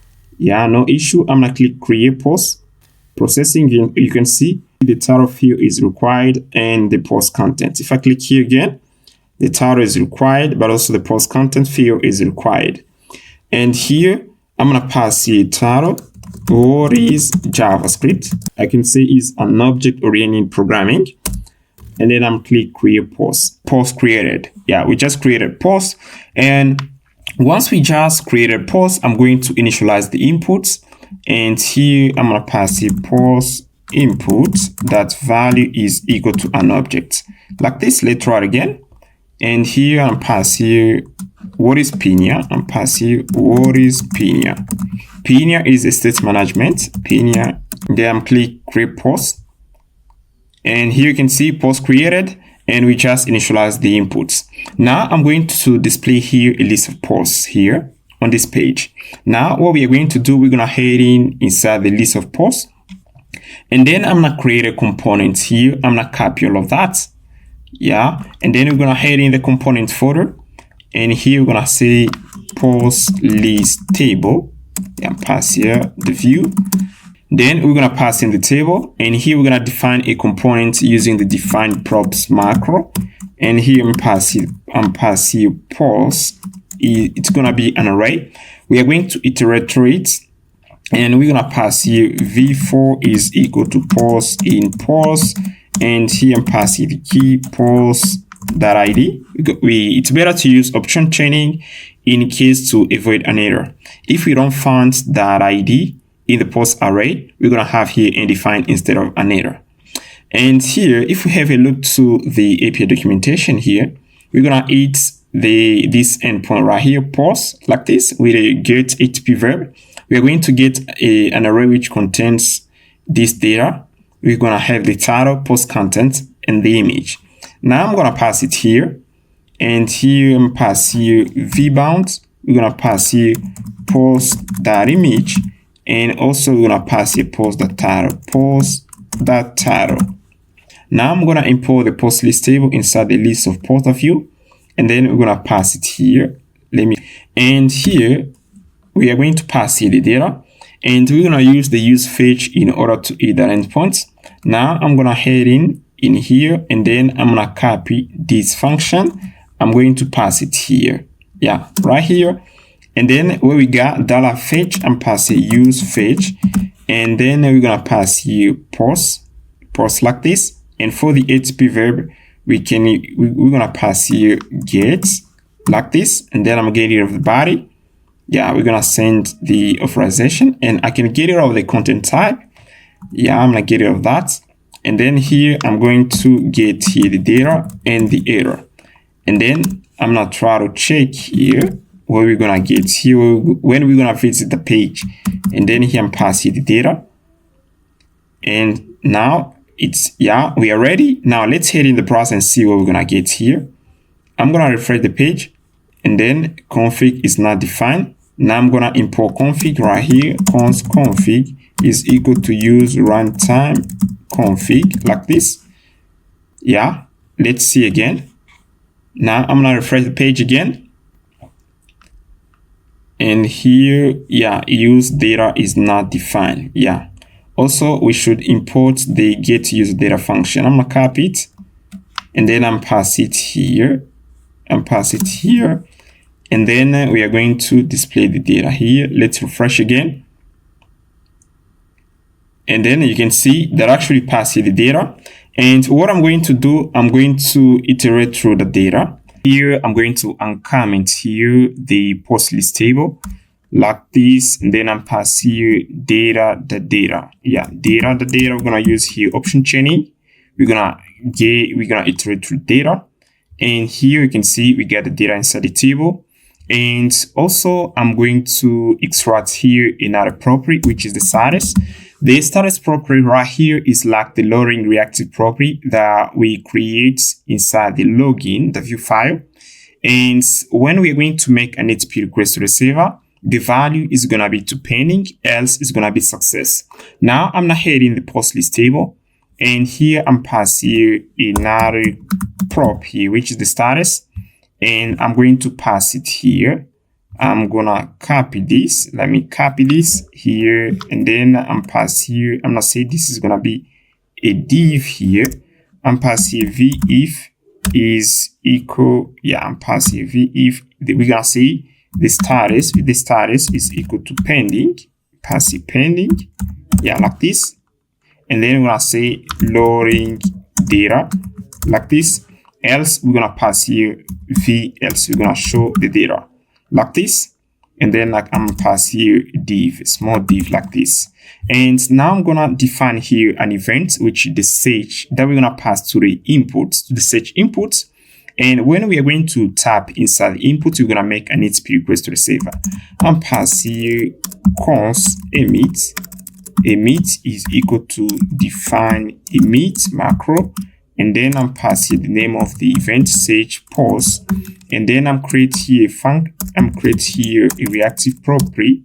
Const query is equal to ref. I'm gonna do this, and then I'm gonna pass here an asynchronous function. I'll say search post by title like this. Then here I'm going to do this and pass here await. And then I pass here emit, here I'm passing search post. And then we're gonna pass it the parameter, which is gonna be the query.value. And then I'm going to call the search post by title on key down event. And pass here on key down events, we're gonna call it, and then we're gonna pass here vModel is equal to the query. Yeah, like this. Now we're gonna go back inside the post list page. Then in here, I'm going to extract another function. This property is a function that we're going to use in order to make a HTTP request to the server. And in here, I'm going to create right here a constant query. And once we're going to modify the query reactive property, once we modify the value, we're going to make an HTTP request to the server. And in here, I'm going to do this and pass here a watch property. And then I'm pass here, pass the query into an array. And then I'm pass here a query.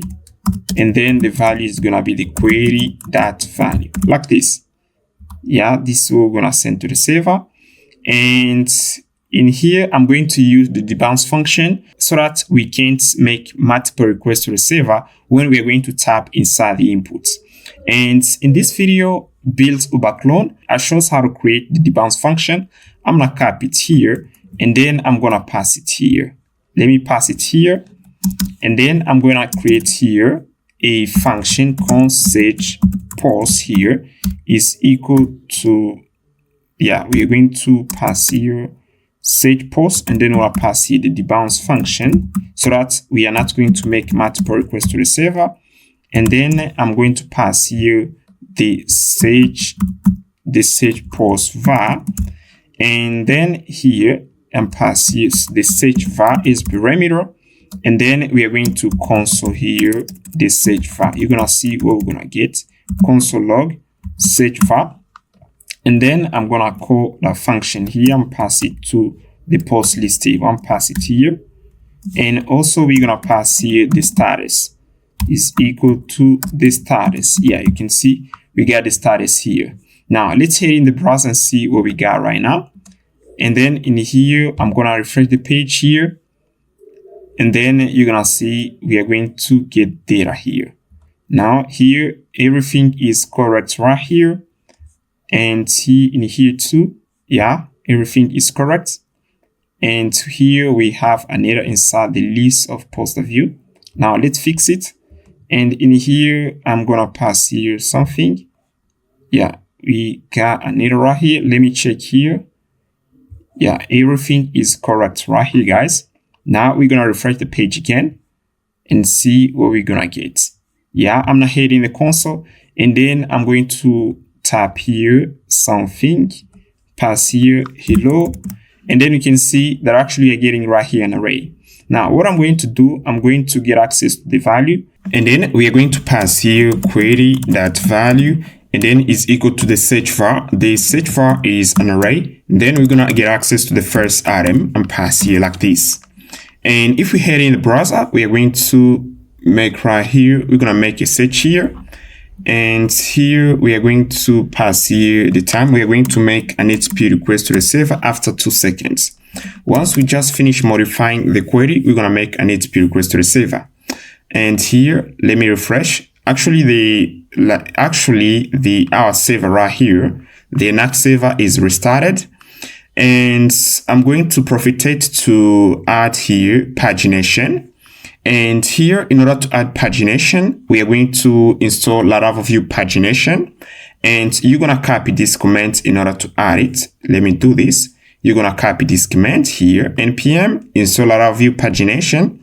And here, as we are using Tailwind CSS, I'm going to copy this line and then I'm going to import it. I'm going to copy this one and we're going to pass it at the top here. And also, we are going to modify the endpoint here. Here you can see I'm returning all data inside the post table. You can see here, I'm going to try to do this. I'm going to try to hit that endpoint right here. You're going to see. And here, if I hit the endpoint, you can see that we are returning all data inside the post table. And I want to return a chunk of data. Now what I'm going to do, I'm going to add here paginate. And pass here paginate, yeah, like this. And then let's paginate by 1 because we got 3 rows inside of our table. And here pass here paginate, and then pass here 1. And here you can see here, if I click refresh here, we are going to get only 1 record right here. And here we have the pagination, this data. And then we are going to use Laravel View paginate to paginate the data. Now, in order to do so, I'm going to go back here. We are going to create a page reactive property. Then we're going to pass it as parameter. And after that, we are going to pass here this component. We're going to pass it the Laravel data, but also we're going to pass it a function. And here I'm going to copy it. I'm going to pass it right here. Yeah, I'm going to pass it here. Yeah, right here. And then I'm going to do this and pass here data. Yeah, you can see. And here, let's see right here, we have here, you can see we have here data. And then what I'm going to do here, I'm pass here data, and then I'm add here the data. Yeah, like this. And then we're going to display data. And here we need to pass here function. And also we are going to define a reactive property.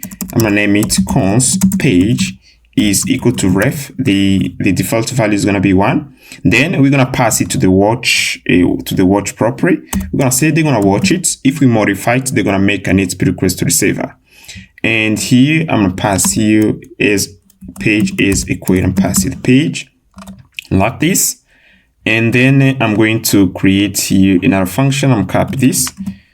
And then I'm pass it here and say, I'm going to get rid of the debounce function and say paginate. Yeah, I'm say paginate data.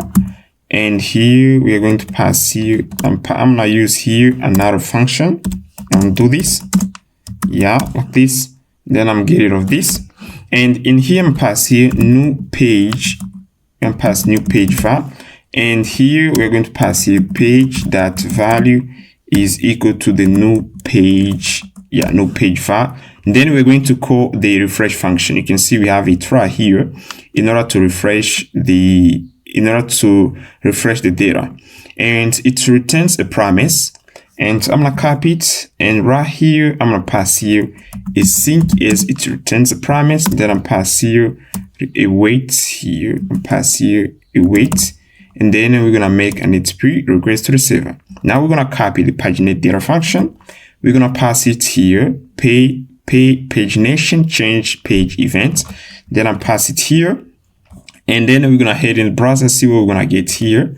And you can see we have here the pagination. Yeah, you can see we have the pagination, and I can move to the next page here. You can see we are changing data inside the row. You can see what is opinion. If I click on one here, we're gonna say, yeah, you can see this is the post title is DDD. And then here I'm gonna search here for the post and pass here what, and then we're gonna make an HTTP request to the server. Yeah, what is? Yeah, we don't make an HTTP request to the server here, and here we pass here this debounce, and then here we pass here search post, and here we are modifying the data here. And let me check here, guys. Yeah, we should make an HTTP request to the server when we are typing inside the search form. And here let's try to check again here, and here I'm pass here what is. Yeah, we don't make an HTTP request to the server. Let me check here. And here I'm going to try to do something here. And here I'm gonna try to console something here. Yeah, we are going to do this. Query that value is equal to search file. We pass here double equal. That's why it doesn't work. And here I'm gonna pass here again what is. Yeah, you can see that actually I'm making an HTTP request to the server. Yeah, you can see what is. Yeah, what is if I type what, and we make an HTTP request to the server, and the search is working pretty well. Now we're gonna fix the pagination. You can see that the design, we have a bad style right there. I'm gonna fix it by adding this CSS code here. You're gonna add it too, and if we head in the browser, I'm gonna refresh the page here. We're gonna fix it. Yeah, you can see we fix it here, and we have a beautiful pagination. I'm gonna add a margin. Pass here class is equal to margin tab, and pass here 2, like this. Now I'm going to head inside the post controller, and in here I'm going to add here 10. We're gonna paginate by 10, not by 1, like this. And then we're gonna try it again. We are going to see that if we paginate by 10, we are going to hide the pagination right here, and you can see we had it. Now we're gonna work on another thing, which is the delete button.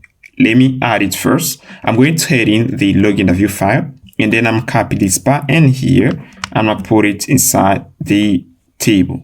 Yeah, we have here the table, and here we are going to pass it right here, and here I'm going to define here an event. Let me pass here first delete, pass here delete like this. And here for the color, we're gonna pass here BG red, pass here BG red. And we're going to define an event here and pass here delete post like this. And then I'll copy it. We're gonna pass it to the button here. And on click events, we are going to emit that event. Pass here delete. Then we're gonna pass here the post, and I'm passing the post ID. Yeah, like this. And then let's try to see what we got inside the browser. Yeah, we have here the delete button, and I'm gonna add here the padding in x-axis and pass it 2. Let's check padding in x-axis. Yeah, we just add it. Now what I'm going to do, I'm going to head inside the post page. And in here, I'm gonna create a function. Here, I'm pass you this function, passive function, then delete post. And then we are going to do this and pass you this delete post. and here we are going to pass it here to the table. Yeah, we're gonna pass it to the table component, and here and pass here delete, and pass delete post is equal to delete post. We're gonna pass here the ID as a parameter. Yeah, like this. Now what I'm going to do, once we click on the delete button, we are going to prompt the user if he's agreed to delete the post. And we are going to use Sweet Alerts, and you're gonna copy this command in order to install this package, but also you're gonna install the SaaS embedded plugin. You're gonna tap these two commands, npm install Sweet Alerts 2 and npm-d SaaS embedded. You're gonna install these two packages. Once done, we are going to do this. I'm gonna scroll down. We are going to import view Sweet Alerts. You can see we have here a bunch of examples, and here let me scroll down here, and here we have here try me, and here you can see it shows us how to use it. Yeah, you can see we have here many examples. Yeah, now what I'm going to do here, I've already copied one here. I'm gonna head inside the URLs folder, and here I'm pass here Sweet Alert like this, the TS. Here you can see this is the normal function of Sweet Alert. This is one. I'm gonna copy it and then I'm pass it here. And here the file function returns a promise. You can see it returns a promise. And as it returns a promise, I pass here then, and the result here is a Boolean value. And then I just check if the result is equal to true. I'm gonna return true. And then if we don't get true, we are going to reject an error. Yeah, that's what I do right here. You can see I just wrap it inside a promise. Now I'm going to head inside the post list page, and in here I'm passing prompt user. Yeah, I'm passing prompt use. This is the name of the function, and then we're gonna pass a message and say, do you want to delete this? Yeah, and then here you can see that the prompt user function returns to a promise, and pass it then here, and then I'm passing the callback. And if we click yes, we are going to make an HTTP request to the server and pass here console.log. Yeah, I'm passing this, and then let's try this. You can see delete post, and here we pass it to the post list table. Now let's try this, and here I'm going to click delete. You can see the says, are you sure? Do you want to delete this? And you can see that it works pretty well. Now I'm going to create a function that we're gonna use in order to eat this endpoint right here. Let me show you. We're gonna pass here delete, and we have a delete endpoint. We're gonna pass here the post ID, post/ID, like this. We're gonna send the ID, and we're gonna get a message post deleted. And here, what I'm gonna do here again, I'm not heading inside the register file, and in here I'm gonna copy this function. I'm gonna copy all of that. Yeah, I'm gonna copy all of that, and then I'm gonna put it inside the post list page here. I'm gonna pass it here. Yeah, right here. And then here I'm gonna do this. I'm going to, yeah, I'm gonna copy this code here, and then I'm going to pass it right here. Yeah, here. And here I'm not, yeah, I should do this. I'm going to copy even the loading reactive property, and then I'm pass it inside the prompt user function. And here I'm gonna pass here a sync. Yeah, a sync here. And here we are going to copy. Yeah, we're gonna copy also. Yeah, I'm gonna do this. I'm gonna pass here this function. Yeah, I'm gonna check here. Yeah, we are going to pass here even the success function. We're gonna pass it here. And also it's better to handle an error. In case we got an error, it's better to handle it. And here I'm gonna use here the try catch function. Let me do this. I'm gonna copy this. Yeah, I'm gonna copy this. And then I'm gonna pass in our function right here. I'm gonna pass it here, the try catch function, then copy this and put it inside the try catch function. And here we're gonna pass here show error, and then here I'm passing data, I'm passing error, the message, and right here we are going to pass here the ID. And here I'm gonna get rid of this function here and say we're gonna use here get. We're gonna for the HTTP verb we're gonna use here delete, and we're gonna get rid of body. Yeah, the body. Yeah, we're gonna remove the body here and pass here delete for the HTTP verb, and then we're gonna get rid of the body, and then we're gonna pass here the ID / and then here and pass here the ID. Yeah, like this. Yeah, everything is okay. Now we're gonna try this. We're gonna try to see if we are going to delete a given post and pass here this, and everything is okay. Now we're gonna head in the browser and see if we are going to delete a post. And also once we delete a post, we are going to call the function refresh. Let me copy it, and then I'm gonna pass it here. Now let's head in the browser and try this. And here I'm gonna click delete here, and here we got a message post. Yeah, we got a message from the server that we are not authenticated. And here what I'm gonna do here, you can see, yeah, we forgot to add here the token. We're gonna pass here the token, and then we're gonna click again here delete, and I'm gonna click delete again, confirm, and here you can see post deleted. This is the message that we got from the server. Now we're gonna work on the edit button, and here we are going to use Pinia. For this button, we're gonna use Pinia. Pinia is state management library that we use in order to share the states inside of our app. You can see in here we have here two different pages. We have the create post page, but also we have the post list page. Now we're going to use Pinia in order to pass the data here. When we're gonna click on the edit button, we're gonna take the data here, and then we're gonna pass it to the create post page, and then we are going to modify this button here. This is what we're gonna do. Now the first things, we are going to head in the post list table. We're gonna define here an event, and the name of the event is edit post. We are going to pass here a button.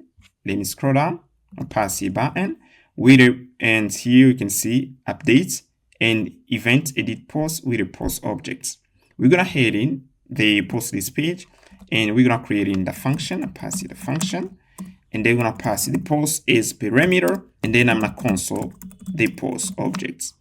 Now we are going to call a function. We're gonna pass it here. We're gonna pass it to the event edit post is equal to that, to the function.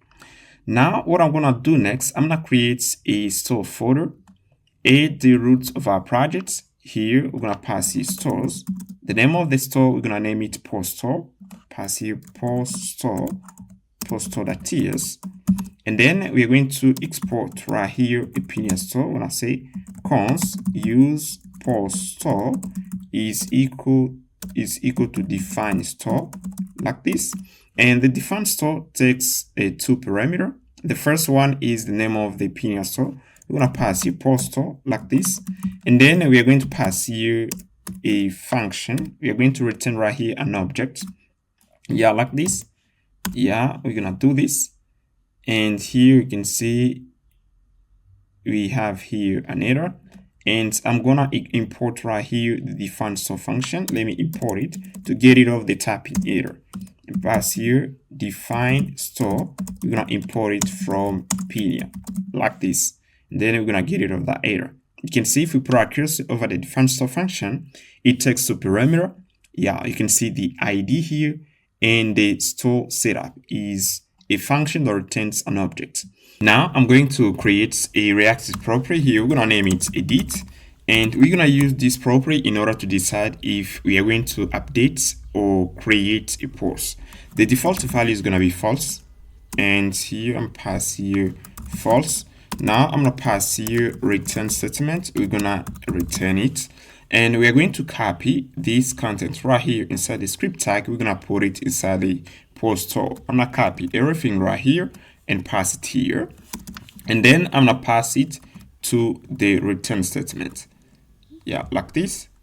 Yeah, everything is right here, and here I'm gonna pass it here. And then we're gonna pass the post input to the return statement. Pass here. Let me pass here the post input. Yeah, we're gonna pass the loading reactive property. We're gonna pass the create post function, and also let me check here.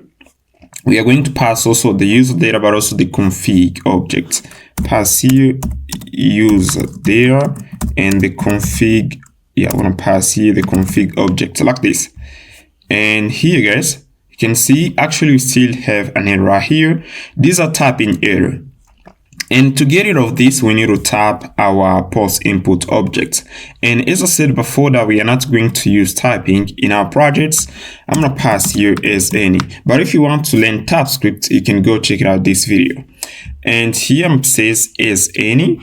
And here res, I'm going to type it as any. I'm pass here any. Yeah, it's return anything. Yeah, we're going to say as any.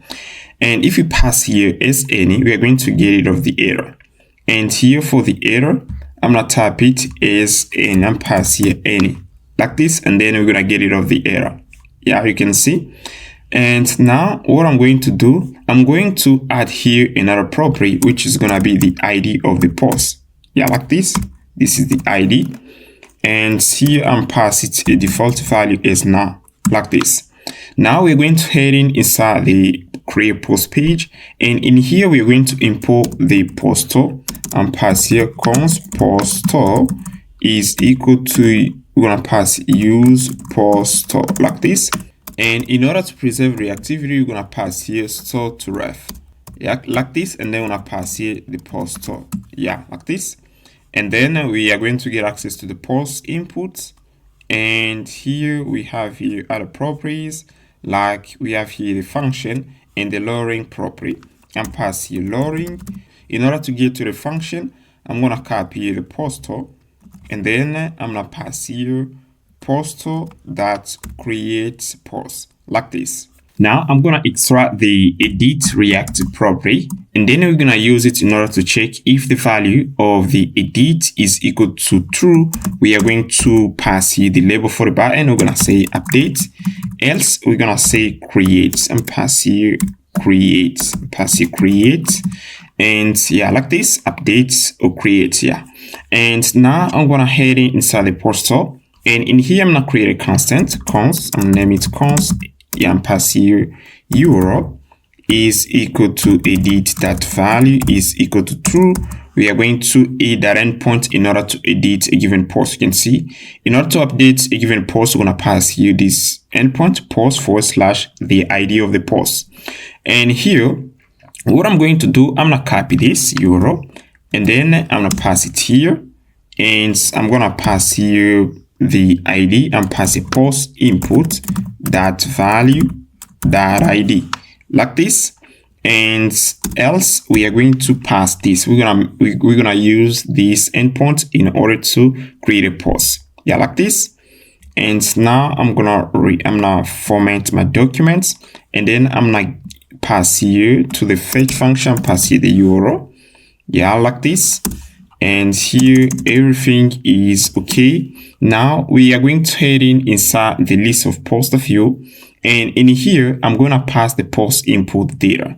Now in order to pass it the data, we need to import the poster. Yeah, I'm gonna copy it. I'm gonna copy this, and then we're gonna pass it right here. Yeah, and we are going to pass it the data and do this. Yeah, I'm gonna pass here edit, and then we're gonna pass here post and pass here post input that value is equal to the post objects. And here we are going to say, we're gonna modify the value here. We're gonna say edit is the value of the edit reactive property is gonna be to true. Yeah, like this. And here, once we just finish creating a post, we need to change the value of the edit to false again, and pass here edit that value, the value is equal to false, like this. And here, once we call the edit post function, we are going to move to the create post page. And what I'm gonna do here, I'm gonna copy this path, and then I'm going to import the use router composable and pass here const router is equal to use router. Yeah, like this. And here I'm pass here router dot push. Yeah, like this. And then I'm passing the path is admin / create post. We're gonna move to the page. Now let's head in the browser and see what we got. And here you can see, yeah, module get use data. and local storage is not defined. Now what I'm going to do, I'm not heading the postal, and in here I'm gonna copy this use data, I'm gonna pass it inside the create post function, and also I'm gonna make this data right here short. So I'm pass here const API URL like this is equal to config, and then I'm gonna pass here the API URL like this. Yeah, we're gonna do this, and here we're gonna pass here API. You're gonna pass here API URL. I'm gonna copy it, and then we're gonna pass it right here. Yeah, like this. And also where we should pass here / because we need to hit that endpoint right here in order to update a given post / ID. We need to pass there a /. Yeah, like this. And then yeah, edit. We are going to create a if is edit, we're gonna update here, else we're gonna create here. And now here we are going to we're gonna also remove the use data to the return statement, and then we're gonna try this.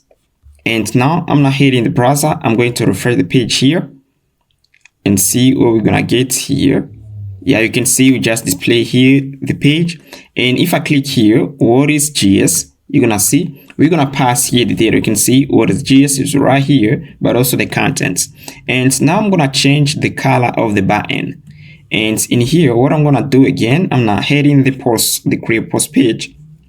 And in here, I'm gonna pass to the class attributes vbound. Then I'm gonna wrap all the class inside a single quotes. And then for the page here, I'm going to do this. And here I'm passing you plus, and then I'm passing edit. And if the value is equal to true, we're gonna do this. We're gonna pass you this BG. Let me do this. I'm passing you BG indigo. If the value is equal to true, we're gonna pass here BG yellow. I'm passing yellow, and then here I'm passing 500. Yeah, like this.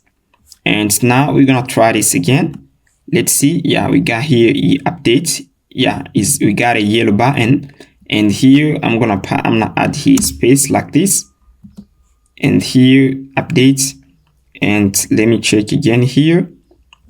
We have here rounded empty, and here I'm going to copy this.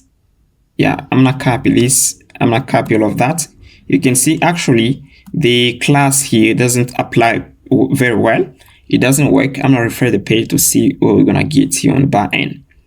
Yeah, the class doesn't apply very well. I'm gonna copy everything here, and then I'm gonna pass it here, and see what we're gonna get. Yeah, let me pass it here too, and pass it here, and then yeah, let me refresh again. We have here a beautiful style now.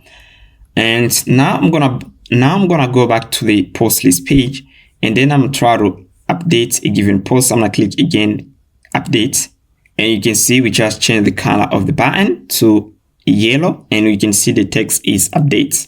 Now I'm gonna click here again. I'm gonna pass here what is JavaScript like this, and then I'm gonna click update and see what we're gonna get here.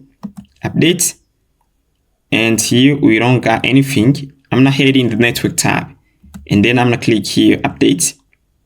And here we are sending the ID, but we got an error from the server. Let me check here. I'm gonna check here. I'm gonna click here to see what we sent. Yeah, we have here. Yeah, and guys, you can see here. Let me head in the postal. We are going to change also the ATP verb. And here you can see ATP verb is post. We need to send puts. You can see here we should pass here puts in order to update data. Now here, what I'm going to do, I'm going to pass here const ATP verb. Here is equal to edit that value, and then we're gonna pass here put, yeah, like this. Else we're gonna pass here post like this, and then I'm gonna copy the ATP verb. We're gonna pass it to the method here, yeah, like this. And then we are going to update, and let's try again. I'm gonna refresh the page here. And then I'm going to move to the post list page here. Let's move here. And then here, I'm going to click again here, update. I'm gonna click again here, update. And here you can see what is JavaScript. Pass here JavaScript like this. Yeah, like this. And then I'm gonna click again update. And you can see post updated. Alright guys, now we're gonna work on the upload image button. And here we are going to use the model in order to upload an image for a given post. And I'm going to head in the component folder. I'm gonna pass in the name of the component is gonna be base model, the view. And here we're gonna pass in the content. I'm going to explain you. And here we define here props, and we pass it show. Show is a Boolean value, and here we pass here visual. If the value is equal to true, we're gonna show the model. Else we're gonna hide the model. Now here you can see I just pass here the slot, and the name here is the title, but also we have here another slot. The name is body, and the slot for the footer. It means we are going to call the base model, and then we are going to put in the title and body, but also the footer once we're gonna call it. And we have here some CSS in order to add animation. In here, I'm gonna create another model. I'm gonna name it upload post image view. And then I'm putting this content. I'm gonna explain you how it works. And here we have here two properties, the show and loading. These are a Boolean value. And we pass here the prop, the title. We pass here the slots, which is the title. You can see inside the base model, we have here a slot. The name is title, body, and footer. And you can take a slot as an outlet. In simple terms, I'm going to call it as a parameter. We're gonna say the base model is a function, and it have some parameter like slots. And here we have here the slot title, slot body, and footer. And then inside the upload post image, we call this function, which is the base model. And then we replace this parameter with real value. You can see we pass here the title, template title. This is how we pass the value. And here we pass the template body. We pass it the image tag, the inputs, and inside the footer passing two buttons. Now I'm going to head inside the list of post page, and in here I'm not importing the upload post image function. I'm not importing the upload post image components, and here let me pass it here. I'm gonna copy this, and then I'm gonna pass it here. We're gonna name it upload post image, and we are going to pass it a prop, which is the show, and pass here show, and here I'm going to pass here true, and see if we are going to pop up the model. Now let's head in the browser. Yeah, you can see we pop up the model. It works pretty well. Now I'm going to do this, and I'm not heading the source folder. I'm not creating another store. I'm going to say upload post image store like this .ts. I'm gonna grab the content inside the post store. I'm gonna copy everything in here and pass it here. And I'm gonna get rid of these properties and these two. And I'm going to modify also the name of the store and pass a use upload post image. And here I'm passing here upload post image. Now I'm gonna create here a reactive property and say show model. The default value is gonna be false. And pass a ref false. We're gonna create a function show model, and then here I'm gonna pass here show model. Yeah, show model that value is equal to true. We're gonna create another one, hide model. We're gonna pass it here, hide model. The value is gonna be false right here, false like this. Here we have here show model, and here we do we're gonna pass here model var, and then we're gonna say model var that value is equal to true, and here false. Then we're gonna pass the show model to the return statement, but also the hide model function, hide model, and here we're gonna pass here the model var. And we are going to head inside the list of post page. We are going to call the model, and here I'm going to pass it here const here. I'm gonna do this and pass here const, and then I'm gonna pass here and say upload image store is equal to use upload post image. I'm pass here use, I'm pass here upload post store, yeah, like this. Then we are going to extract this property. Pass here, we're gonna extract the moreover, and here we are going to assign it the upload post store. Now I'm gonna pass here the moreover. We're gonna pass here the moreover, and then we're gonna go back inside the upload post image store. We're gonna create here function upload image, pass here payload, and then we are going to we're gonna call function get use data in order to extract the token.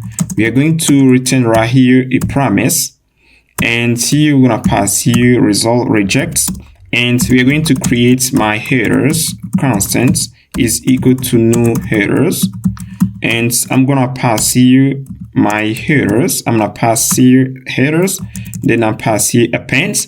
We are going to use form data object in order to upload an image, and then here I'm pass here append, and then I'm pass here accept key, accept, and then we're gonna say application slash JSON, application slash JSON, and also I'm pass here my errors. We're gonna pass here the token, which is the authorization, pass here authorization, and then we're gonna pass here this, pass here bear, yeah, bear, like this, and then we're gonna pass here user data, and then we're gonna pass here the token.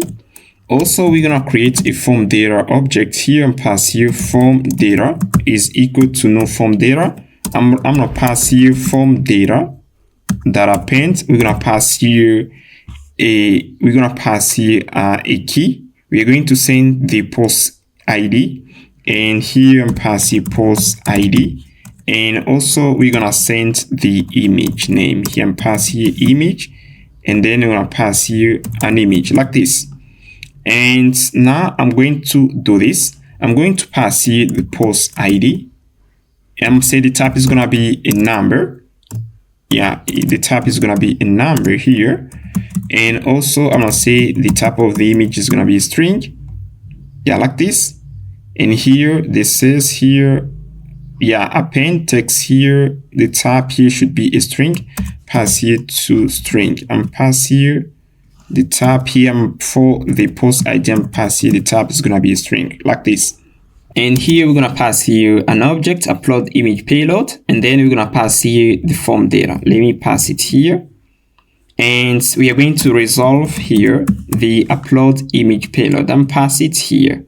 Now I'm going to pass this inside a try catch. In case we get an error, we are going to catch it and pass here catch, and then pass here error like this, and then pass here console the log error like this. And now we're going to pass this upload image payload to the return statement so that we're gonna get access to it. I'm gonna copy it, and then I'm gonna pass it here, yeah, here. And now we're going to head inside the upload image model, and then we are going to call a function. And the first things we have to call this, I'm gonna copy this, and then we're gonna pass it here. And here we are going to extract here. Now I'm going to get rid of this. Now I'm gonna comment right now, and then I'm gonna do this upload image. So I'm going to pass to the close button an event, and click event. We are going to call the hide model function, pass the hide model, and yeah, like this. And also we are going to create here another function. I'm naming it function upload post image, and then we are going to call it and pass here a sync here, and then I'm pass here upload image model and pass it here. And click event, we are going to make an HTTP request to the server. Now I'm gonna use here the fetch API in order to send the image to the server. We are going to eat this endpoint right here and post /upload image, and we're gonna send the post ID but also the image. And here we should pass here, I see we pass here an ID and pass here post ID like this. And here instead of pass, yeah, I'm gonna go here And then we are going to pass here try catch here, and here and pass here catch. In case we got an error, we're gonna do this, pass error, and then we're gonna call the function show error. We are going to pass here error.message like this, and here and pass here const res awaits, pass await, and then pass here fetch. We're gonna pass here the URL, and here we are going to pass here the payload, and pass the URL, and also we're gonna pass it payload, and then pass it const payload, and pass it payload. Yeah, I'm gonna do this payload header. Payload header is equal to await, and then I'm pass here upload poster, that we are going to call the function, which is the upload image payload. We're gonna pass it here upload image payload, yeah, like this, and then we're going to pass it to parameter the post ID but also the image. And here what I'm going to do, I'm going to do this and pass here we're gonna pass here the post ID, yeah, like this. We are going to pass it as a prop to the upload post image model, and then here and pass here prop, and pass here props that post image, and I'm going to create also here a property image ref. The default value is gonna be now, and here I'm going to do this. I'm gonna pass here this function select image. We are going to pass it to the input. We're gonna say on change event, and passing change event, we're gonna say select image. And here the goal of this function is to display the image on the model when we select it. And here I pass here event that target that files, and then we pass here query selector output image. We got it right here. This is the output image, is an image tag, and then we're gonna pass it the value. We're gonna pass here config that's public, and then I'll pass here API URL like this. And here we are going to pass here post/upload image. This is the endpoint. Yeah, let me check again. And yeah, this is the correct endpoint. And we are going to pass here the payload header, this object like this. And here I made a mistake, guys. I should pass here the post image. Right now I'm gonna pass the post image like this, and then I'm gonna replace it later on. And in here we are going to pass here, we are going to display the message once we just send the image to the server, and we are going to call an event get post, and we're going to call this event in order to refresh the post table, and pass here define emit here like this, and then pass here get post like this. And after that, I'm going to initialize the output image element, and also I'm gonna initialize the image inputs, yeah, like this. Now I'm gonna head inside the list of posts, and then I'm gonna pass here this event get post is equal to refresh function.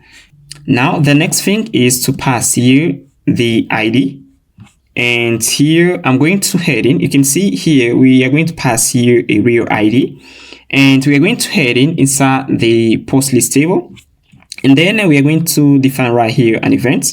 You can see we have here update, and here I'm gonna copy this. I'm gonna create here another button which is upload, and here I'm passing upload. Yeah, let's define first the events. Here I'm passing upload image like this. Then I'm gonna copy it. We're gonna pass it to the button here. Yeah, we have here update, and here I'm gonna pass here upload, and here we're gonna pass here upload image. We're gonna pass it the post. Yeah, we're gonna pass the post objects. We can just pass here the ID instead of the post objects. And now I'm going to do this. I'm going to go inside the list of post page, and then I'm gonna emit that event. Now here I'm gonna pass it here. I'm gonna do this. Upload image is equal to the poster, and pass is equal to upload poster. And inside the upload poster we have a function show model, and I'm gonna head in here. Let's go inside the upload post image. So we have a function here show model, and pass here the post ID. like this, because we're gonna create right here this reactive property post ID, and then it's equal to ref default value now. And then here I'm gonna do this. I'm gonna do this post, I'm passing post ID that value is equal to that ID. We are going to pass this value here to the post ID reactive property. Then we're gonna pass it to the return statement and pass it here. And inside of the upload post image model, I'm gonna get access to the reactive property. And here I'm going to extract it. I can just do this, upload post store, I'm gonna copy it, and then I'm gonna do this, that post ID, like this. Now we're gonna try this. I'm going to head into the browser and I'm gonna click upload. Yeah, you can see we have here the model. And here, let me check again. I'm gonna refresh the page and see if we are going to show the model. And here, let me check here. I'm gonna click again, upload. Yeah, you can see it doesn't work. And here, what I'm going to do, the first things, I'm going to head inside the list of post page. And in here, you can see we extract right here the model var. And the model var right here, it isn't reactive. In order to make it reactive, I'm going to wrap the upload post store into stores to ref function to preserve reactivity, like this. And also, I'm going to head inside the base model. I'm going to increase right here the Z index in order to pull the model above everything. Now, let's see again if we are going to, the model show up. And let me click here, upload. And here, I'm going to click here, choose a file. And then I'm going to choose this one. And here, I'm going to tap this command in order to create a symbolic file inside of our Laravel app. And pass here PHP artisan storage. Then here I'm passing link. And here we're going to create a link inside of our Laravel app. And then once done, I'm going to click here upload. I'm going to wait a bit until it's done. Yeah, I'm going to wait a bit. PHP artisan storage link. And here we are going to create a symbolic link. Yeah, you can see we create it. And here I'm gonna click now here, upload. And then, we don't upload the image. And here I'm gonna head in the console and see what we got right here. Now I'm gonna head in here. And then I'm trying to upload an image again and see what we are sending to the server. I'm gonna click here. And here I'm gonna click upload. Yeah, we are making an HTTP request to the server. You can see. We pass here, we pass here, the endpoint is upload here. Yeah, they don't found the endpoint here, guys. That's why we don't upload the image. And what I'm going to do, I'm going to head in. Let me check first, inside the env file, I'm gonna copy here the API base URL. That's what we should pass here. We should pass it here. Now, let's try it again. And here, I'm gonna click choose an image. Upload, and then we're gonna upload an image. Now let's see. I'm gonna click close here. You can see we just uploaded an image for the post. It works pretty well, guys. And that's it right here. I'm gonna upload an image for the second post. And then here I'm gonna click choose an image again. And here I'm gonna choose this one right here. And then I'm gonna click upload image. And we got an image right here, but we don't see the message. Now, in order to see the message, guys, we are going to add something that we forgot to pass here. You can see we do this data. We do data.message, but we don't wait for the response. That's why we don't show the message. And here I'm pass here res like this. And then I'm going to do this data is equal to is await. We're going to await for the response from the server, res.json like this, and then we're going to display the message. And now let's see again here. I'm going to try to upload an image. I'm going to create a post here and pass you what is AI like this. And then let me do this first. I'm gonna go back here and then I'm gonna click create post. And here we see right here the message here. We see updates. Now I'm going to do this, guys. We're gonna go back inside the create post page, And in here, once we move to the page, I'm going to change the value of the edit reactive property to false. And in here, on click event here, I'm going to do this.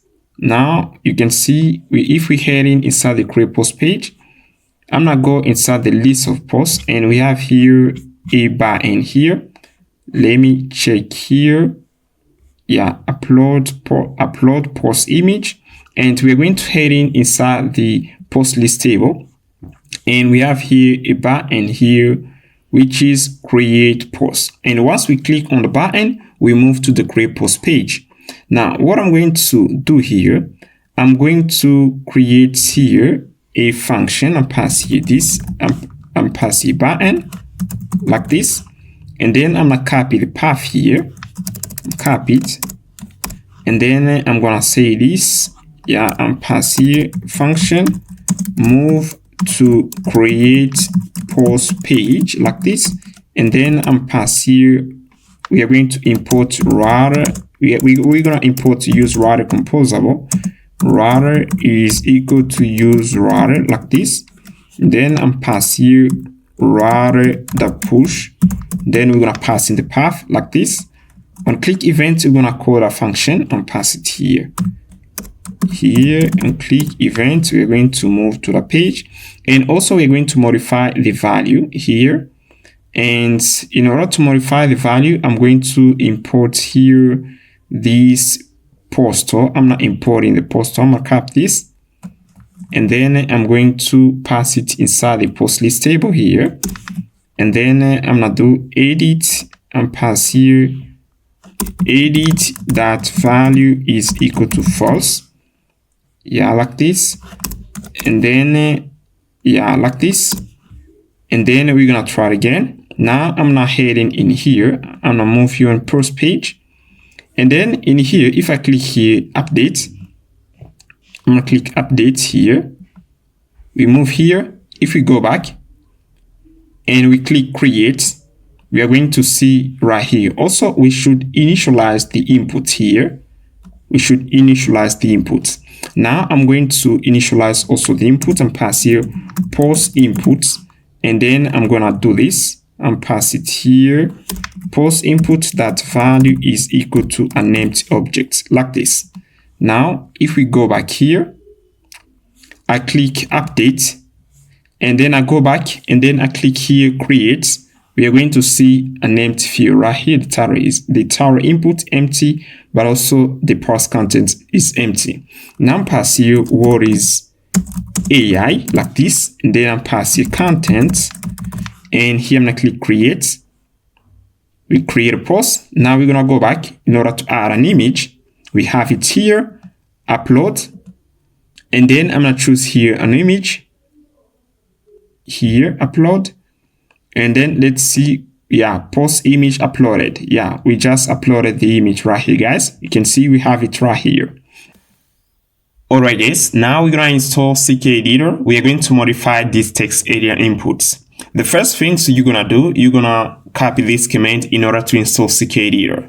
And you're gonna install CK Editor 5-view, but also you're gonna install the CK Editor build classic. You're gonna install these two components. Once done, we are going to move to the second step, which is to create a plugin. You can see, and in previous parts we talked about plugins, we learned how to create a plugin. Now in here, I create a plugin, I name it ckeditor.client.ts. And here I just imported the CK Editor and the classic editor. And then I just pass it here. You can see.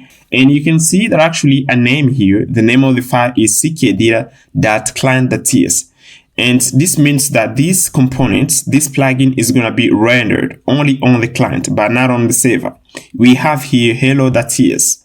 This plugin is going to be rendered on the server, but also on the clients. This is what it says at the doc here. If we head in here, you can see this says this. You can use that server or that client suffix in the file name to load a plugin on the server or on the client side.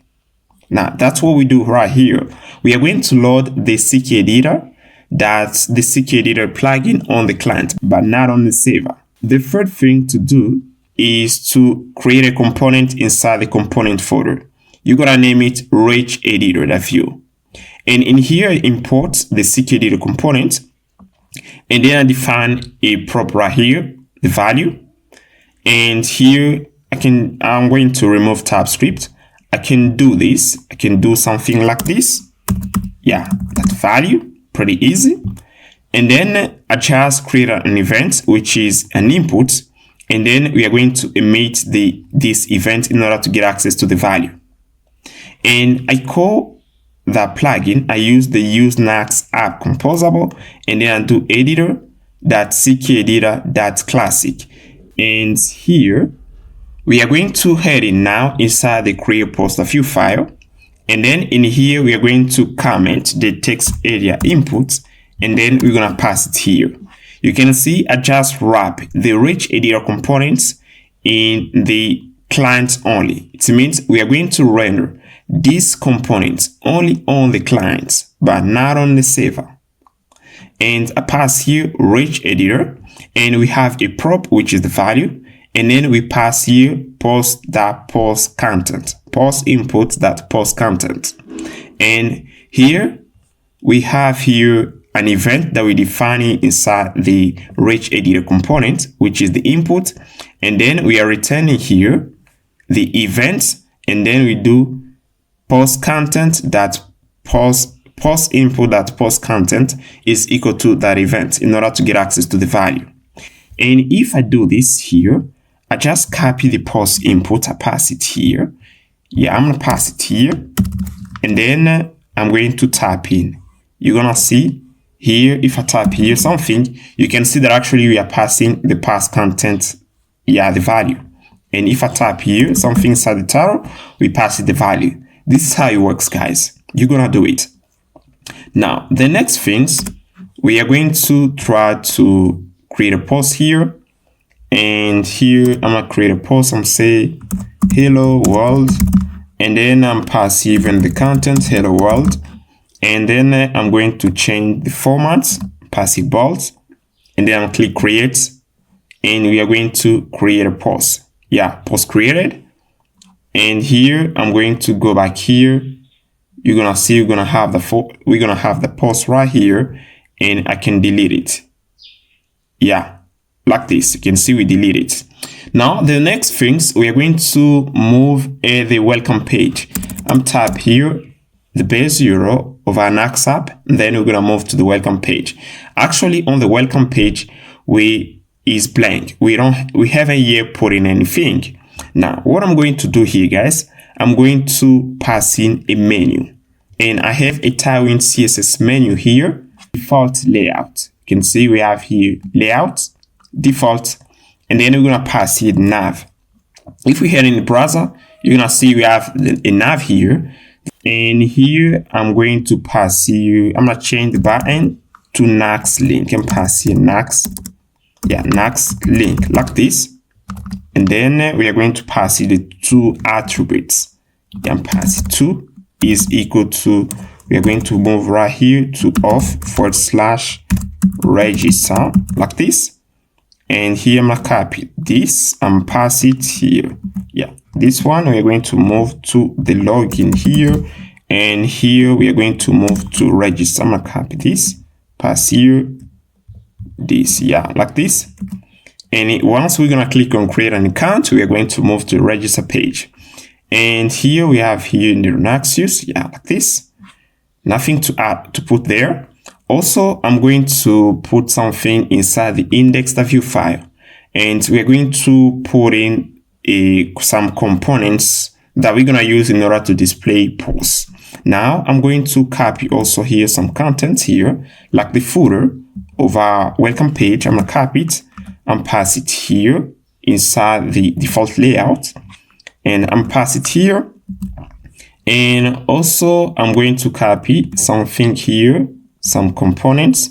Let me head in my subject text, and then I'm gonna copy this. I'm gonna get rid of this, yeah, like this, and see what we got. Yeah, now in here I'm gonna head in my index.view file, and in here we have here, this is a component, this is the second one and third one.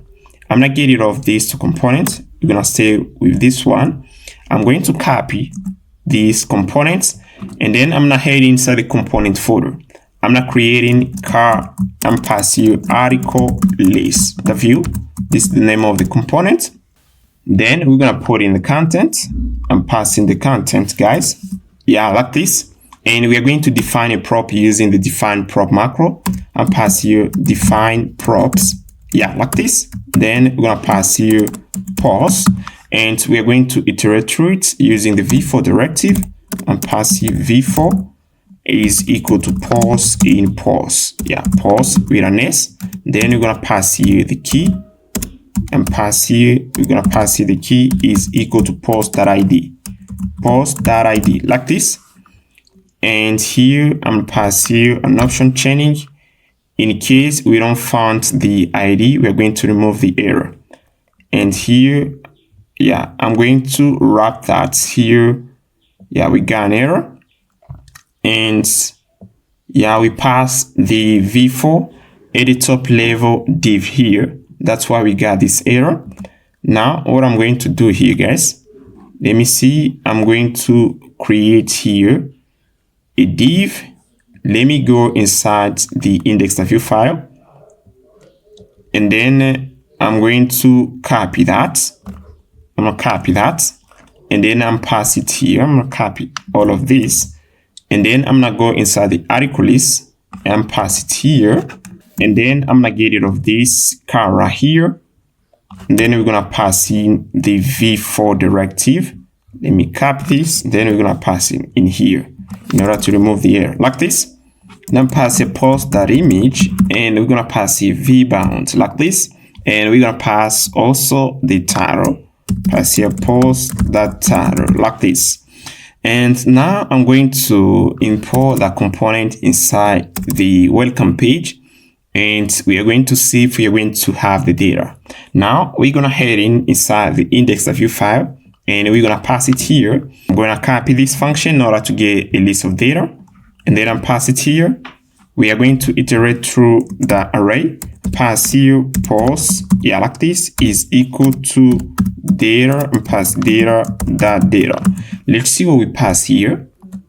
And here we pass to this array. Yeah, we pass here data, like this. And I'm gonna copy this. And also I'm going to copy the pagination. Yeah, I'm gonna pass it here. And I'm gonna copy also the pagination. Tailwind pagination components. And we're gonna pass it here too. Yeah, and also I'm gonna import it in here. I'm gonna move to the top. I'm gonna copy this line, and then I'm gonna pass it here. And we are going to check if we are going to get data. And I think everything is okay right here. Now we're gonna head in the browser, and then we're gonna refresh the page to see if we are going to get the data. And we have an error here. Config is not defined. And here, let me check here. We have here config, and I can use this. I can pass here config is equal to use runtime. Let me copy it here. And here we have here config. Yeah, I'm gonna copy it here, and then I'm gonna pass it here. Yeah, like this. And then let's try it again. And use, yeah, let me remove, yeah, like this. I'm gonna refresh the page again here. Yeah, query is not defined. I'm going to get rid of the query here. Now remove it. Yeah, now remove it here. And here I'm going to define the page here. Const page is equal to ref. Default value is gonna be 1. You can see that actually just display a list of posts. And I'm gonna add a link to the title of our blog we have here in Nuxt. And here I'm going to do this default layout. In here we have here, this is the title of our blog app. And here I'm gonna pass it inside a NuxtLink. I'm gonna copy this, and then I'm pass it here. Yeah, like this. And yeah, like this. Now I'm going to do this. And I'm gonna pass here too. We are going to move to the welcome page once we click on the title of our blog app. Here, I'm gonna remove that. Yeah, like this. And I'm gonna head in the browser again. And here we have the possibility to click here. Now the next things that we're gonna work on is a single blog post page. And here, if I click on read more button, we are going to move to the page. That's what we're gonna work on. We're gonna head inside the pages. We're gonna pass here post, and we're gonna pass in a root parameter, and pass here square brackets, and pass here slash. Then we're gonna put in the content like this. And here we are going to try it again and see what we're gonna have here. And here our server is restarted. Now let me move inside the browser, and here we're gonna pass here post /1, and then we're gonna move to the page. And yeah, you can see we got a page here, and here I'm going to head inside this component article list, and here I'm gonna pass here NuxtLink because we want to move to the page and pass NuxtLink, and then we're gonna pass it the two attributes, pass here vbound to, and then we're gonna pass here post like this / we are going to pass here a slide, and pass here plus we're gonna pass here post that slide like this, and here we're gonna pass here NuxtLink like this. Yeah, everything is okay here. Now we are going to head in the browser, and this is the page, guys. Now we're gonna head in to the welcome page, and in here I'm gonna click here read more, and then you can see we move to the single post page. And here I'm gonna get rid of this white background here. Let me head inside the select.view file, and then I'm gonna get rid of this BG gray 50 background color. And then we are going to get this. Now what I'm going to do, I'm gonna go to the server, and then I'm going to pass this data inside the CK editor. Yeah, you can see actually this data is right here. Is not, this data doesn't come from the server. Now we need to pass it here, data that came from the server. Now I'm gonna move to the dashboard here, and we have this post right here, how AI transforming our daily lives. I'm gonna click update, and here we don't see the content in here. Yeah, but we have here the title. Now it seems we have a problem with our CK editor. Now to fix that, we're gonna head inside the rich editor.view file. And here I'm gonna check here. Let me pass my cursor over the CK editor. And here, guys, yeah, we made here a mistake. You can see pass here value instead of model value. You can see we should pass here model value like this. I'm gonna pass it here. And also let me click here. And I want to see the name of the event that we should pass there. I'm click CK editor. And this is the definition of the CK editor components. And here we already passed the editor, and here we are going to pass it here an event. Let me check here. Yeah, we have here on update, and I'm gonna copy it, and then I'm gonna pass it there. We're gonna go back here, and where we pass input, I'm pass here update like this, and then I'm passing model value. And then we're gonna try it again and see if we're going to update a CK editor. Now I'm going to copy this content again here. I'm gonna copy this content, and then I'm pass it inside the CK editor.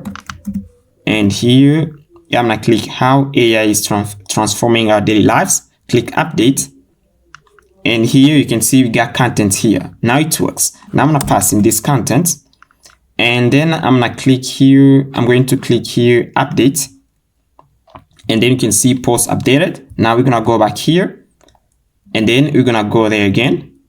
Yeah, you can see we got the data. Now we're gonna display the data inside here. We're gonna pass it here, and we're gonna replace it with server data. Now, in order to do so, I'm gonna head inside the index.view file. We are going to copy this function here in order to fetch data. I'm gonna copy all of this. I'm gonna copy that. Yeah, I'm gonna copy that, and then I'm gonna pass it inside the Slack.view file right here. And in here, we're gonna get rid of the page. We are not going to do pagination. I'm gonna get rid of this data right here. Yeah, like this. And here we are going to get access to the Slack here. You can see we have here the Slack. We need to get access to it. Now, in order to get access to it, we're gonna use router composable. Const router is equal to use router like this. And then we are going to do this. Let me first pass here. I'm gonna pass here /, and then we're gonna pass here roots that params. Yeah, let me first comment this. And then I'm going to pass here unmounted hook function. We are going to see what we're gonna get. And then let me pass here console. Yeah, I'm passing console.log. And then we're gonna pass here router.params and see what we're gonna get here, there, guys. Now let's head in the browser. And in here, I'm gonna head in the console, and then we are going to see the type of data we got there, guys. Now I'm gonna refresh the page here, and then yeah, you can see we got undefined. And here I'm pass here, yeah, I'm gonna use the use root composable instead of the use router. I'm passing use roots, and then I'm passing roots, and then let's check again. I'm gonna refresh the page, and here you can see that actually we got there inside the roots constant. You can see we got a slack here, and then I'm gonna get access to it, and here I'm passing that slack, and this is what we're gonna pass here. I'm pass here const slack is equal to this. Then I'm gonna uncomment this line. Yeah, we're gonna do this, and we're gonna get rid of this slash, and then we're gonna pass here the slack. The HTTP variable is gonna be get and post/slack, and then we're gonna get an array. And here, let me see here. Yeah, I'm gonna get rid of this, and then I'm gonna pass here data. I'm gonna copy it and pass it above the image, and see if we are going to get the data once we refresh the page. And here, let's check again. Yeah, you can see that actually we got data here, and is an array. Now, as is an array, what I'm gonna do here, we are going to do this and pass here first the image vbound, and then I'm pass here data like this, and then I'm pass here option chaining, and then I'm pass the image. Yeah, like this. I'm gonna remove this, and I'm gonna copy this. I'm going to pass it here. We pass there the image, and here we're gonna pass here the title, pass here this. Let me pass here vhtml is equal to data, and then we are going to pass here the post content. Yeah, like this. And you can see we got what is JavaScript. Now I'm gonna go to the home page, and here I'm gonna click how AI is transforming our daily lives, and I'm gonna click read more. Here you can see we have here the post, how AI is transforming our daily lives. And this is a full post. Now I'm going to add here a Nuxt loading component. So we're gonna head in the default layout. Let's head in. And here we're gonna pass these components Nuxt loading indicator. And here, guys, you're gonna see here, if I go back, you can see we have here a loading indicator. Now, if I click here on a given post, let me click here what is opinion, and here we're gonna have our loading indicator. And once we're gonna load the data from the server, this loading indicator is gonna disappear. And if you want to learn more about this loading indicator, guys, I'm going to head inside the .nuxt folder, inside this generated folder, and click there, and you can see component.dts file. Inside of this file, we got all components of our app. You can see we got article list right here, base model, all components that we put inside of our app. We can find them right here. But also we have here built-in Nuxt components. Now we are going to click here. You can see Nuxt loading indicator. I'm gonna click here, and then you can see these are the props that we can pass to it: throttle, duration, height, color, error color, and other stuff, guys. And here we're going to go back inside the index.view file. I'm gonna head in first inside the article list. I'm gonna get rid of the description, but also the button. I want to see something like this. I'm gonna move to the home page. And here I want to see something like this, guys. I'm gonna get rid of this. I'm going to refresh the page. Yeah, something like this, guys. I don't want description. And here, if I click here, we're going to move to the post. Yeah, everything is working pretty well. Now the next things that I'm gonna do here, I'm going to handle error. Let's say here, you can see we have here our Laravel server. I'm gonna shut it down. And here, if I refresh the page, we are going to get an error. You can see cannot read properties of any file. We got an error. Now, in order to handle that error, guys, I'm gonna head inside the index.view file, and in here I'm pass here vif. I'm check if we got error, and here I'm passing data like this. If you got data, else we are going to display the span tag. And here for the pagination to I'm passing if here, so that we're going to avoid an error. I'm gonna check if we got error, and then we're gonna display the components.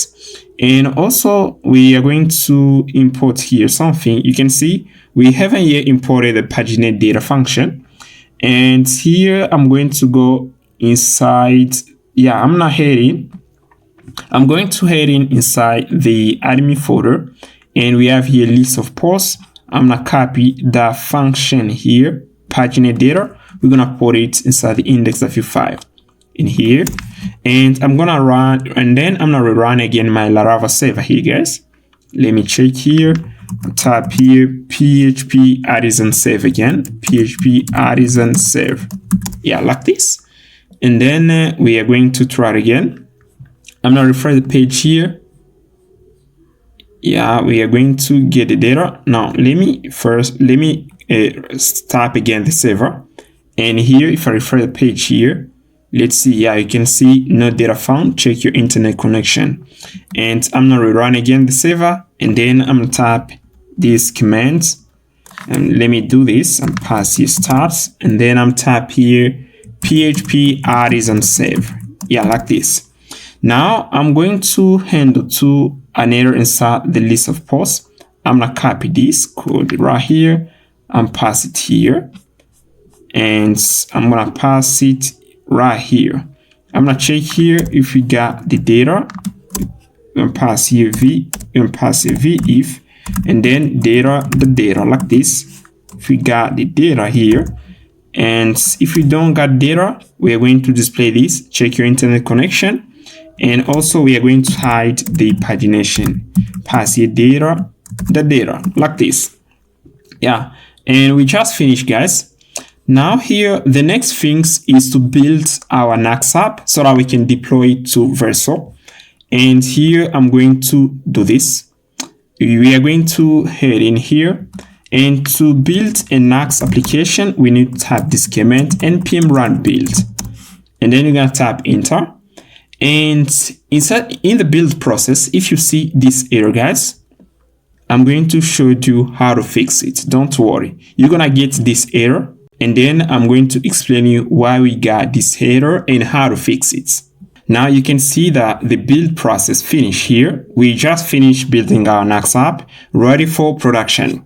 Now if we tap here npm starts, npm run starts, and then we are going to run here the production ready app. You can see we have the .output folder, and inside of this file is where we got the artifact of our Nuxt app. This is the production ready folder. Now once we tap npm run starts, we run the file. I'm not heading inside the package.json file. You can see we type here npm run starts, and then we're gonna run the artifacts of our Nuxt app.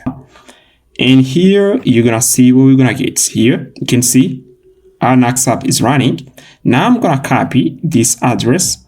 I'm gonna refresh the page here, and then I'm tap enter. Yeah, you can see we have here an error named exports Tailwind pagination not found. Why we got this error, guys? We got this error because Laravel View pagination plugins use common JS module, and instead of our Nuxt app we use ES module. That's why we got this type of error.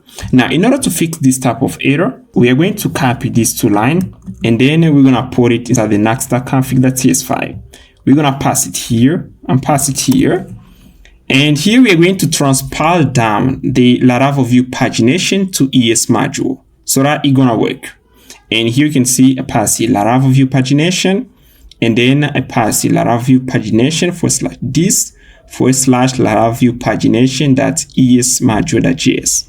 I just imported this file, and then we're gonna transpile it down to a ES module. The next things we're gonna do, I'm going to copy this line here. I'm gonna copy this, and then we're going to head inside the index.view file. We are going to get rid of the named import here, and then we're gonna import it like this. And we are going to do the same thing inside the list of posts. We're gonna pass here edit tab. I'm gonna pass it here, And then I'm going to run again npm run build, and then we're going to get rid of the error. Now I'm going to go inside the browser. We're going to go at Vercel, and here we're going to click here vercel.com.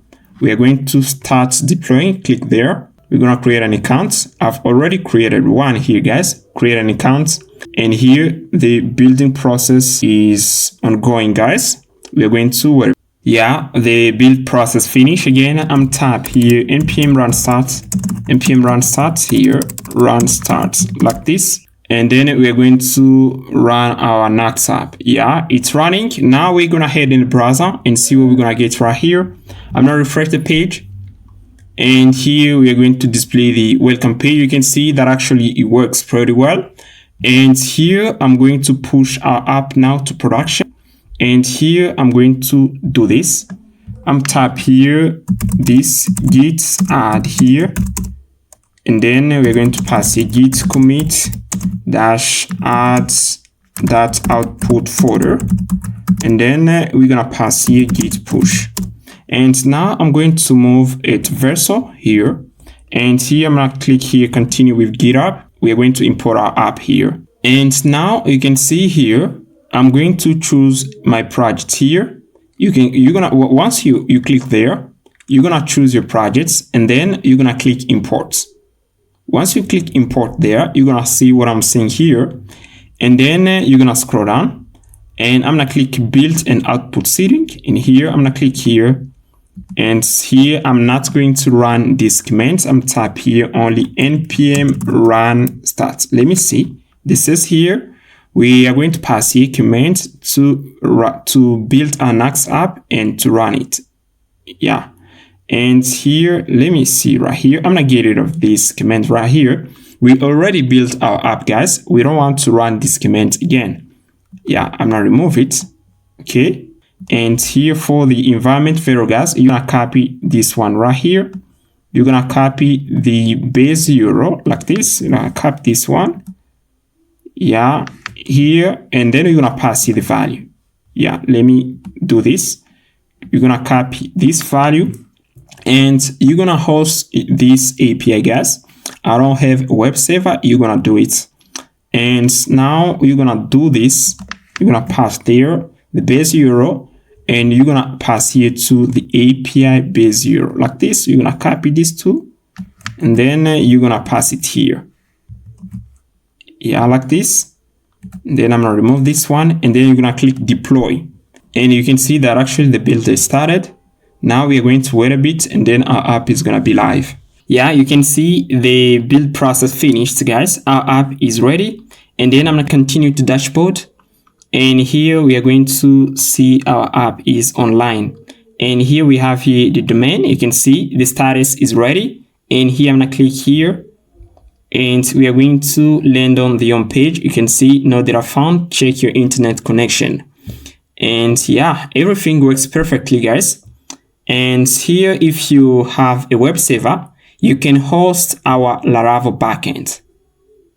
And that's the end of this video, guys. Thanks for watching, and I see you in the next one.